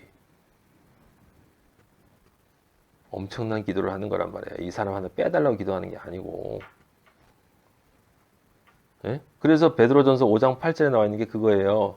근신하고 깨으라고. 여러분 다 아는 대적 마귀가 삼킬 자를 찾는다. 근데 그 다음에 나와 있는 말이 더 중요해요. 5장 9절이 너희는 믿음을 굳건하게 하여 그를 대적하라. 그 다음에 이는 세상에 있는 너희 형제들도 동일한 고난을 당한다. 동일한 고난을 당한다. 그리스도의 형제들은 모두 똑같은 고난을 당한다. 그러니까 뭐 하라고? 근신하라고, 깨어라고. 룰루랄라 이렇게 뭐 재밌네. 좋아요. 예수님 찬양. 즐거워라. 하나님 너무 좋아. 할렐루야. 이게 근신하고 깨어 있는 거야. 여기를 지옥으로 느끼고 내가 여기서 이 안에 빠지지 않기 위해서 진지해져야 돼요. 그리스도인은 농담할 땐 농담하더라도 우리 안에 있는 영혼들께 있어야 돼. 왜냐하면 저 오늘도 엄청난 공격을 받았는데 정말 찌질하게 공격해요. 엄청나게 다양한 방식으로. 이 사탄이, 악한 영들이. 영적 전쟁을 여러분들이 매일매일 해야 되는 거거든? 근데 그 영적 전쟁으로 잘 안 느껴지면 그러면 내가 계시록 5장 8절을 보세요. 그 두루마리를 취하심에 네 생물과 24장로리 그 어린 양 앞에 엎드려 각각 검은 거와 향이 가득한 금들을 가졌으니 이 향은 성도의 기도들이라. 여기 계시록 읽으면 사람들이 그냥 기도들이래. 무슨 기도야? 기도가 다른 기도 없어요. 우리가 할 기도는 하나밖에 없어. 뜻이 하늘에서 이루어진 것처럼 이 땅에서도 이루어지이다. 저 정말 그리스도인으로 완성되고 싶습니다, 아버지. 이 길 정말 가고 싶습니다. 두렵습니다. 왜냐하면 반드시 미움받아야 되는 길이기 때문에. 근데 미움을 받아야만 하는 예수 그리스도의 이름 때문에만 미움을 받아야 되거든. 나 때문에 미움받는 게 아니라. 예. 에베소서 6장 18절 보세요. 거기도 기도의 얘기가 나와요. 모든 기도. 그 앞에 그 하나님의 전신갑주의가 나오고 모든 기도와 간구를 하되 항상 성령 안에서 기도하라고 그랬어. 성령 안에서. 성령 안에서 기도한다는 게 뭐예요? 말씀에 근거 있는 기도를 하란 뜻이야, 여러분. 성령님. 예, 저 이제 기도합니다. 할렐루야, 할렐루야면서 몸 까딱까딱거리면서 기도하면 그게 성령 기도예요? 그거 아니야. 내가 기도할 때 나의 모든 기도가 영적인 말씀에 분명하게 정당화되어지고 근거되어져야 된다는 이야기야. 그런데 어떻게 수능 이때라고 수능 잘 보게 해달라고 기도해? 이런 사기꾼들? 예? 내일인가 모레가 수능이다. 또 전국에 있는 교회에서 아마 또 엄청 통성기도 할 거예요. 엄청 통성기도. 또 말들은 또 얼마나 잘하는지 몰라요. 이렇게 그 사람들 보면 거짓 선지자들 보면 말을 참 교묘. 하나님의 영광을 드러내도록 정말 준비한 것이 정말 바르게 쓰여질 수 있도록. 참다. 지저분해요. 여기 근데 맨 마지막에 뭐라 쓰냐면 깨어 구하기를 항상 힘쓰며 마지막에 여러 성도를 위하여 구하라. 여기 지금 베드로를 위하여서 지금 구하고 있단 말이에요. 여러 성도를 위하여 구하라. 근데 여기 지금 여러분 주의해서 봐야 될 게 있어요. 지금 이 교회가 그리스도인이라고 얘기되어진 이 교회가 지금 뭐 하고 있어요? 기도하고 있지.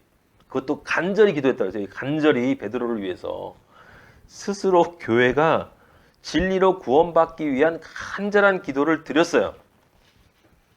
그런데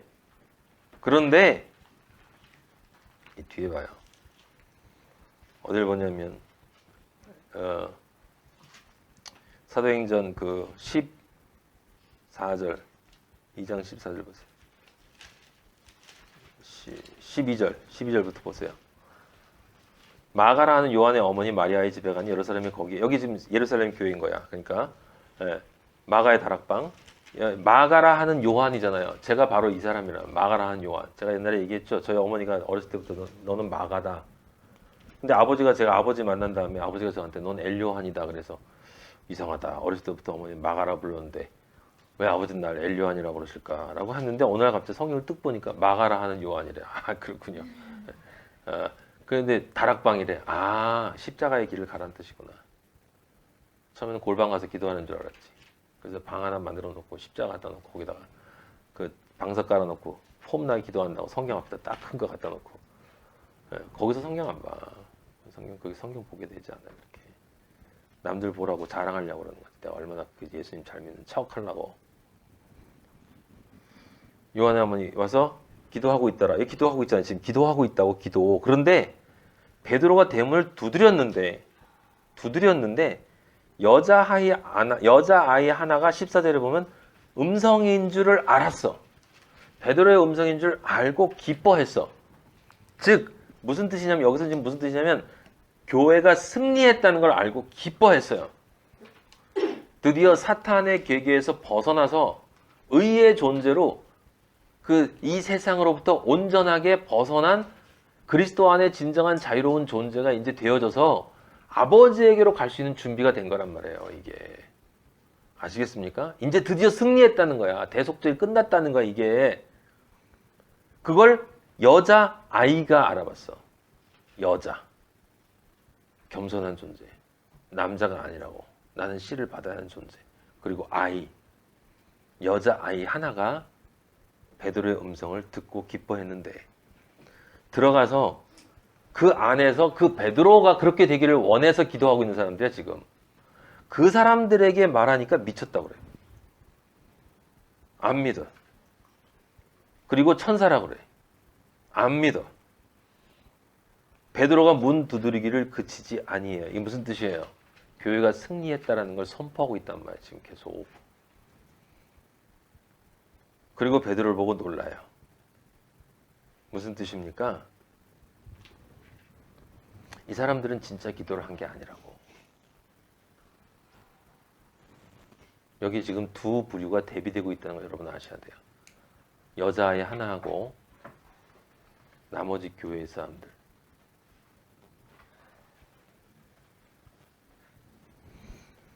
12장 15절에 보면 여자아이가 얘기해요. 참말이라. 진리입니다. 진리. 진리입니다. 교회는 승리합니다. 승리했습니다. 우리는 세상에 속하지 않습니다.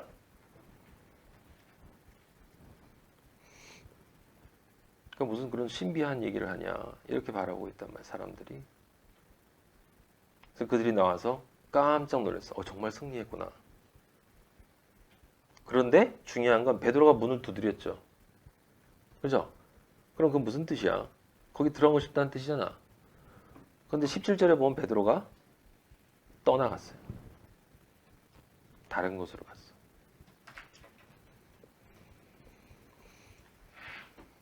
교회는 기도하는 사람들이 모여있어요. 우리가 교회잖아. 완성되지 않았기 때문에 믿는 자와 믿지 않는 자가 있어요. 믿지 않는 자들이 더 많아. 베드로는 완성된 존재야. 교회에 있는 이 기도하는 사람들은 지금 그렇게 완성이 되어지기를 소망하는 사람들이고 베드로는 완성된 존재야. 함께 속할 수 없어요. 베드로는 이제 아버지에게로 가는 거예요. 다른 곳으로. 그래서 베드로가 이 뒤에 15장쯤에 한번 진리 한번 얘기하는 모든 것은 하나님의 은혜다라는 말 한마디 하고 그 다음에 안 나와요. 사도행전 전체에서 더 이상 안 나와. 다른 감독관이 그 다음에 계속 일을 해요. 바울하고 바나바하고. 베드로는 완성되어졌기 때문에 아버지로 간다라는 것으로 하고 그 다음에 사도행전은 이렇게 사라져요.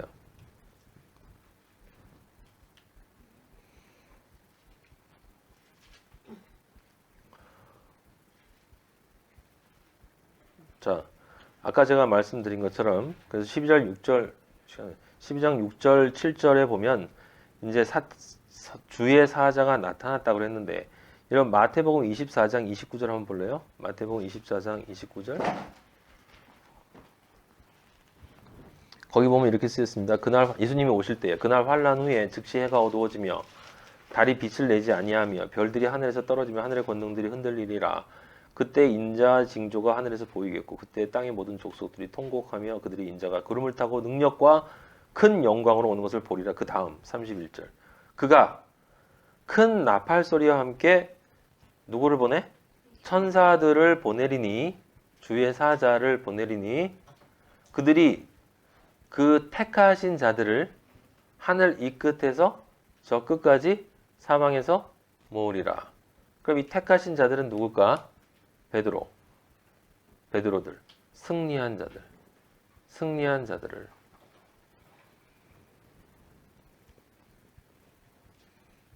와서 깨웠어요. 너 이제 됐어, 가자. 근데 네가 가지고 있어야 될 것 있어? 신발 신어봐. 신었네. 뛰어봐. 진리에 뛰었네. 오, 겉옷 입어봐. 입었네? 이제 그 다음에는 이게 제대로 된 건지를 검사해야 돼. 첫째 문, 육의 문, 혼의 문, 영의 문을 지났는데 다 저절로 열려. 여러분 12장 10절에 보면 저절로 열린다라는 말이 있는데 사람들이 이걸 그냥 그렇게 참 어리석게 열어요. 그러니까 천사가 지나가니까 베드로가 지나가니까 슉 해서 싹 하니까 문이 촥 열려서 나갔다. 지금 그런 얘기를 하는 거야? 그게 아니야. 저절로 열리기 위해서는 깨끗해야 되는 거야. 존재가 베드로라는 존재가 완성되어야만 문이 열리는 거야. 문들아 머리를 들지어다. 문이 열리는 거야. 저절로 열린다는 이야기는 실제 그렇게 의로운 존재로 하나님 앞에 설 수 있는 존재에겐 거칠 것이 없다는 거예요. 열린다는 거야. 열린다는 거. 아무도 막을 수가 없는 거야. 예수 그리스도께서도 이렇게 무덤에서 부활하신 거란 말이에요.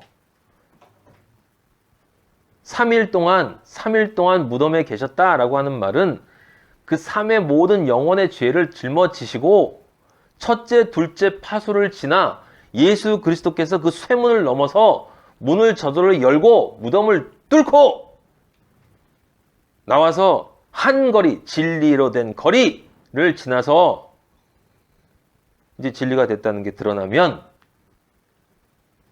천사가 있을 필요 없어. 거기가 바로 하나님이 있는 그 곳이 이제 그 사람은 된 거란 말이에요.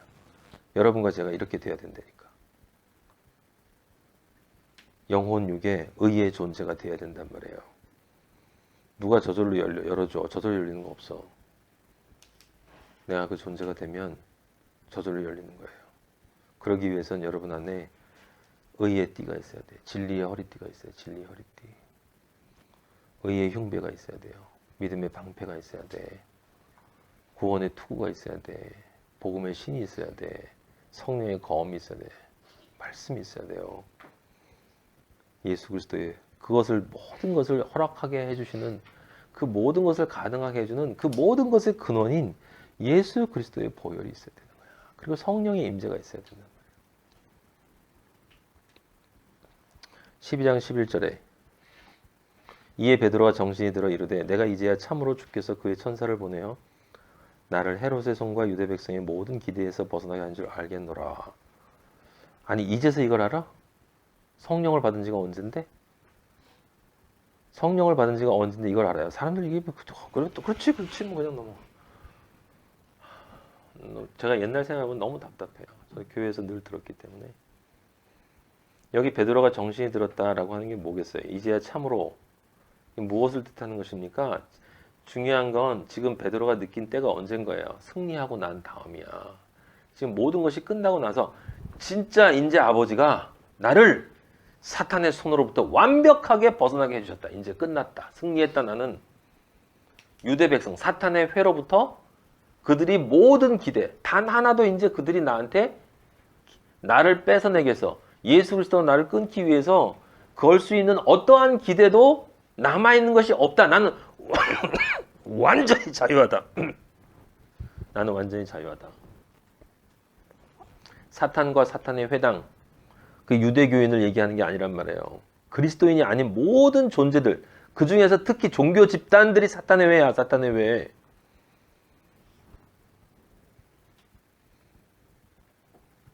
홀리홀리한 척. 사실은 아무 관심도 없으면서. 12장 11절은 승리의 선포예요. 12절 깨닫고 그러잖아 이제. 그래서 그걸 알려주러 간 거란 말이에요. 그렇게 된 거라고. 근데 그 실제 그렇게 된 아이만 알아보는 거야. 나머지는 남겨진 거예요, 여러분. 영적으로 보면 지금 이 구절에서는 이 나머지 사람들이 남겨진 거야. 그래서 우리는 우리 자신이 깨어있으라는 얘기는 다른 얘기가 아니고 승리의 소식, 천사가 와서 너에게 의의 띠가 있느냐, 진리의 띠가 있느냐라고 얘기할 때 미쳤냐? 라고 하는 이 사람들이 될 거냐, 기뻐 날뛰는 여자아이가 될 거냐. 그러기 위해서는 베드로처럼 살아야 되는 거야.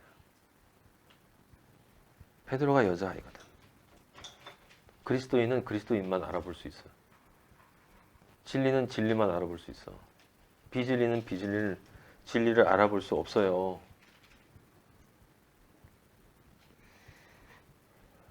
그래서 17절에 야고보가 나오는 거예요. 야고보와 형제들에게 이 말을 전하라. 이게 무엇입니까? 처음 네가 시작했던 일이 끝났다라는 거잖아요. 여기 야고보는 당연히 그 세베대의 아들 야고보, 요한의 형제가 아니지. 알페오의 아들이겠지. 하지만 그건 전혀 중요한 게 아니라 왜 아버지가 여기서 야고보라는 이름을 또 넣느냐라고 하는 거야. 그러니까 처음에 그 야고보의 죽음이 그냥 야고보의 죽음이 아니라니까 영적으로 보면 알페오의 아들이냐 세베대의 아들이냐가 중요한 게 아니라 여기서는 지금 교회가 야고보라는 이름으로 베드로라는 이름으로 지금 교차되어지면서 의인화되어지고 있단 말이에요. 알겠습니까? 그래서 야고보가 그 믿음의 시작을 한 그것이 완전히 승리가 끝났다. 그러니까 승리했다라는 소식을 전해주는 거란 말이에요. 지금 기쁜 소식을. 이제 아버지를 만날 일만 남았다.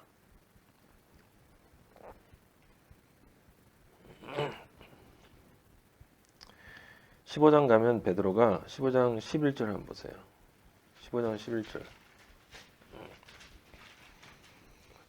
베드로의 마지막 말. 그러나 우리는 그들이 우리와 동일하게 이방인들 모두가 다 주 예수의 은혜로 구원받는다. 이 참 멋진 말이죠. 다 은혜입니다. 라고 하고 이제 떠나가요. 어디서 순교했나? 그런 게 뭐가 중요해? 승리하고 아버지에게로 갔는데, 그리스도인은 이렇게 자기 할 일을 하고 역사 속에서 사라지는 거예요. 하나님 아버지와 동행하는 사람은 다른 사람들한테 미련을 두지도 않고 세상에 미련 들을 이유가 없어. 의원들도 12장 18절 날이 새매 초실절 된 거거든. 초실절이 됐어. 이제 구원이 완전히 이뤄서 이제 새롭게 새 날이 딱 됐는데 군인들은 베드로가 어떻게 되는지 알지 못해. 그죠? 세상은 심판 때가 오고 재림 때가 오면 예수 그리스도가 오신 그 왜 왔는지 도대체 어떻게 된 건지 알 수가 없는 거예요. 아무것도 몰라요. 우리가 새 예루살렘에서 아버지의 구원을 기억하며 기뻐하는 그날에 세상은 전혀 알지 못해. 이제 이들은 심판만 남아있다 이 말이에요. 그래서 헤롯이 그 지키는 놈들 똘마니들 죽이고 헤롯이 유대를 떠나 가이사랴로 내려가 머무니라. 그게 아까 얘기했던 바로 그거예요. 이제 남은 놈들하고 또 싸워야지. 어떻게든지 잡아서 한 놈이라도 더 나랑 같이 지옥 가야지. 내가 만들어야지. 몇 놈은 그래도 끌고 갈 수 있을 거야 라고 생각하면서 지금 거기 해변가에 가 있다 이겁니다. 바다 모래 위에 서 있더라. 여러분들하고 저에게 아버지가 말씀하시는 거예요. 넌 준비가 되어 있느냐? 넌 지금 그 길을 가고 있느냐? 그리스도인이 맞느냐? 라는 걸 먼저 생각해 봐야 될 것이고, 그럼 그 길을 가고 있느냐? 너는 야고보와 베드로와 요한의 길을 가고 있느냐? 정말 천사가 와서 너를 부를 때 너는 그 존재가 요구하는 것을 내보일 수 있겠느냐라고 하는 것을 승리의 날이 왔을 때 그 승리의 날을 승리의 날로 볼 수 있는가라고 하는 말씀을 아버지가 우리에게 지금 말씀해 주시는 것입니다. 깨어 있다라는 얘기는 바로 그런 것을 뜻하는 거예요. 그것에 대한 소망을 가지고 이 하루하루의 삶을 아버지가 더욱 가까이 사는 거예요. 그리고 그 소망이 너무 중요하다는 걸 알기 때문에 사람들에게 전하지 않을 수가 없는 거란 말이에요. 맨날 내 신앙 올라갔다 내려왔다, 좋았다가 나빴다, 언제까지 그렇게 살다가 아버지 앞에 갈 거냐고. 예? 도대체 뭘 하고 있냐 이 말이에요. 내가 아버지와의 그 십자가의 삶이라는 말을 얼마나 많이 들었어요. 도대체 얼마나 많이 들었어요. 아버지가 얼마나 귀한 말씀들을 많이 주시냐고. 나는 어떻게 살고 있냐고.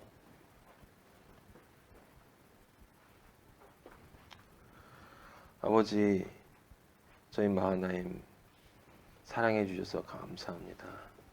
아버지의 아들들이 그래도 아버지 시간대마다 아버지의 말씀이 그리워서 이렇게 모입니다. 아버지 이제 말씀을 듣는 자가 되지 않고 말씀을 전하는 자가 되게 해주시고 말씀이 되는 자가 되게 하여 주시옵소서. 아버지 언제까지 듣기만 하고 들을 때만 아버지 만족하고 들을 때만 감동하고 들을 때만 그리스도인이 된 것처럼 복음을 나 혼자만 이기적으로 즐기며 나 혼자만 이기적으로 찬양하고 나 혼자만 이기적으로 아버지 영광 돌린다고 하며 그리스도인이라고 아버지한테 아버지 우리가 어떻게 이야기를 할 수 있겠습니까? 아버지 모르면 고민하게 하여 주시옵소서. 어떻게 해야 내가 아버지를 전할 수 있을 것인지, 어떻게 해야 이 진리를 내가 정말 기쁨으로 받아 하나님 아버지의 아들로 아버지가 기뻐하시는 이 얼마 남지 않은 시간 안에 아버지 오늘 오실지 내일 오실지 모르는 이때 아버지 우리가 무엇을 보고 삽니까? 아버지 정말 아버지 그립습니다. 아버지 너무 힘듭니다. 아버지 그리스도인으로 사는 것이 너무 힘듭니다. 그래도 사는 것은 내 안에 예수 그리스도 있기 때문이고 아버지를 생각하면 기쁨의 눈물이 흐를 수밖에 없기 때문이고 아버지가 오시면 잘했다 칭찬해 주실 걸 믿기 때문에 아버지 우리가 선택한 이 길을 갑니다. 아버지여 세상엔 드러나지도 않고 살아나가지만 아버지가 보고 계시고 아버지가 듣고 계시고 아버지가 동행하여 주시고 아버지가 우리와 함께 존재하여 주시니 아버지여 우리가 무엇을 바라보겠습니까? 아버지 제발 우리 마하나임 이제 움직이게 하여 주시옵소서. 아버지여 일어나게 하여 주시고 제발 진리를 전하는 그냥 단순하게 아버지 지나가는 사람에게 예수를 말하는 그런 것이 아니라 아버지 내 안에 그리스도를 향한 사랑이 아버지 강물처럼 솟아날 수 있도록 아버지 그것만 된다면 아버지 다른 것은 다 자연스럽게 될 터인데 아버지 그것이 그렇게도 힘이 듭니다. 아버지 아직도 세상이 너무 좋습니다. 아버지 아직도 세상이 너무 아깝습니다. 아버지 아직도 세상 염려가 너무 많습니다. 아버지 어떡합니까? 저희가 내려놔야 되는데 내려놓아지지가 않습니다. 용서하여 주시옵소서. 아버지 용서해달라는 기도하지 않고 내려놓게 하여 주시옵소서. 아버지 제발 내려놓게 하여 주시옵소서. 아버지 정말 그리스도인이 되게 하여 주시옵소서. 마하나임 아버지 외로운 길을 가지만 이 세상 그 누구도 알 수 없는 축복의 길을 갖고 있사오니 이 축복의 길이 정말 축복의 길로 마하나임 한 사람 한 사람에게 임할 수 있도록 인도하여 주시옵소서. 이 길을 방해하는 모든 더러운 악한 영들은 나사렛 예수 그리스도 이름으로 명하노니 지금 당장 마하나임으로부터 묶임을 받고 떠나갈지어다. 사탄아 너의 머리는 이미 깨어진 걸 알고 너는 우리에게 아무것도 할 수 없다는 걸 내가 잘 알고 있는데 다양한 방식으로 아직도 공격을 하고 찌질하고 바보 같고 멍청하고 저질스럽고 못생긴 방법으로 우리를 어떻게든지 끌어내려고 노력하는 너의 꼴을 보니 진짜 가관이다. 이 더러운 놈아 예수 그리스도 이름으로 명하노니 너의 시선을 다른 곳으로 돌릴지어다. 너희 새끼들한테 돌릴지어다. 여기는 하나님의 거룩한 빛의 아들들에게는 너는 쳐다볼 수도 없고 너는 그럴 자격도 없음을 내가 예수 그리스도 이름으로 선포하노라. 승리하게 하신 여호와를 찬양하고 우리를 통해 영광 받으실 여호와를 찬양합니다. 예수 그리스도 이름으로 기도하였습니다. 아멘. 하늘에 계신 우리 아버지 이름이 거룩히 여김을 받으시오며 나라의 마옵시며 뜻이 하늘에서 이루어진 것 같이 땅에서도 이루어지이다. 오늘날 우리에게 일용할 양식을 주옵시고 우리가 우리에게 죄 지은 자를 사하여 준 것 같이 우리 죄를 사하여 주옵시고 우리를 시험에 들지 말게 하옵시며 다만 하겠어 구하옵소서. 나라와 권세와 영광이 아버지께 영원히 있사옵나이다. 아멘.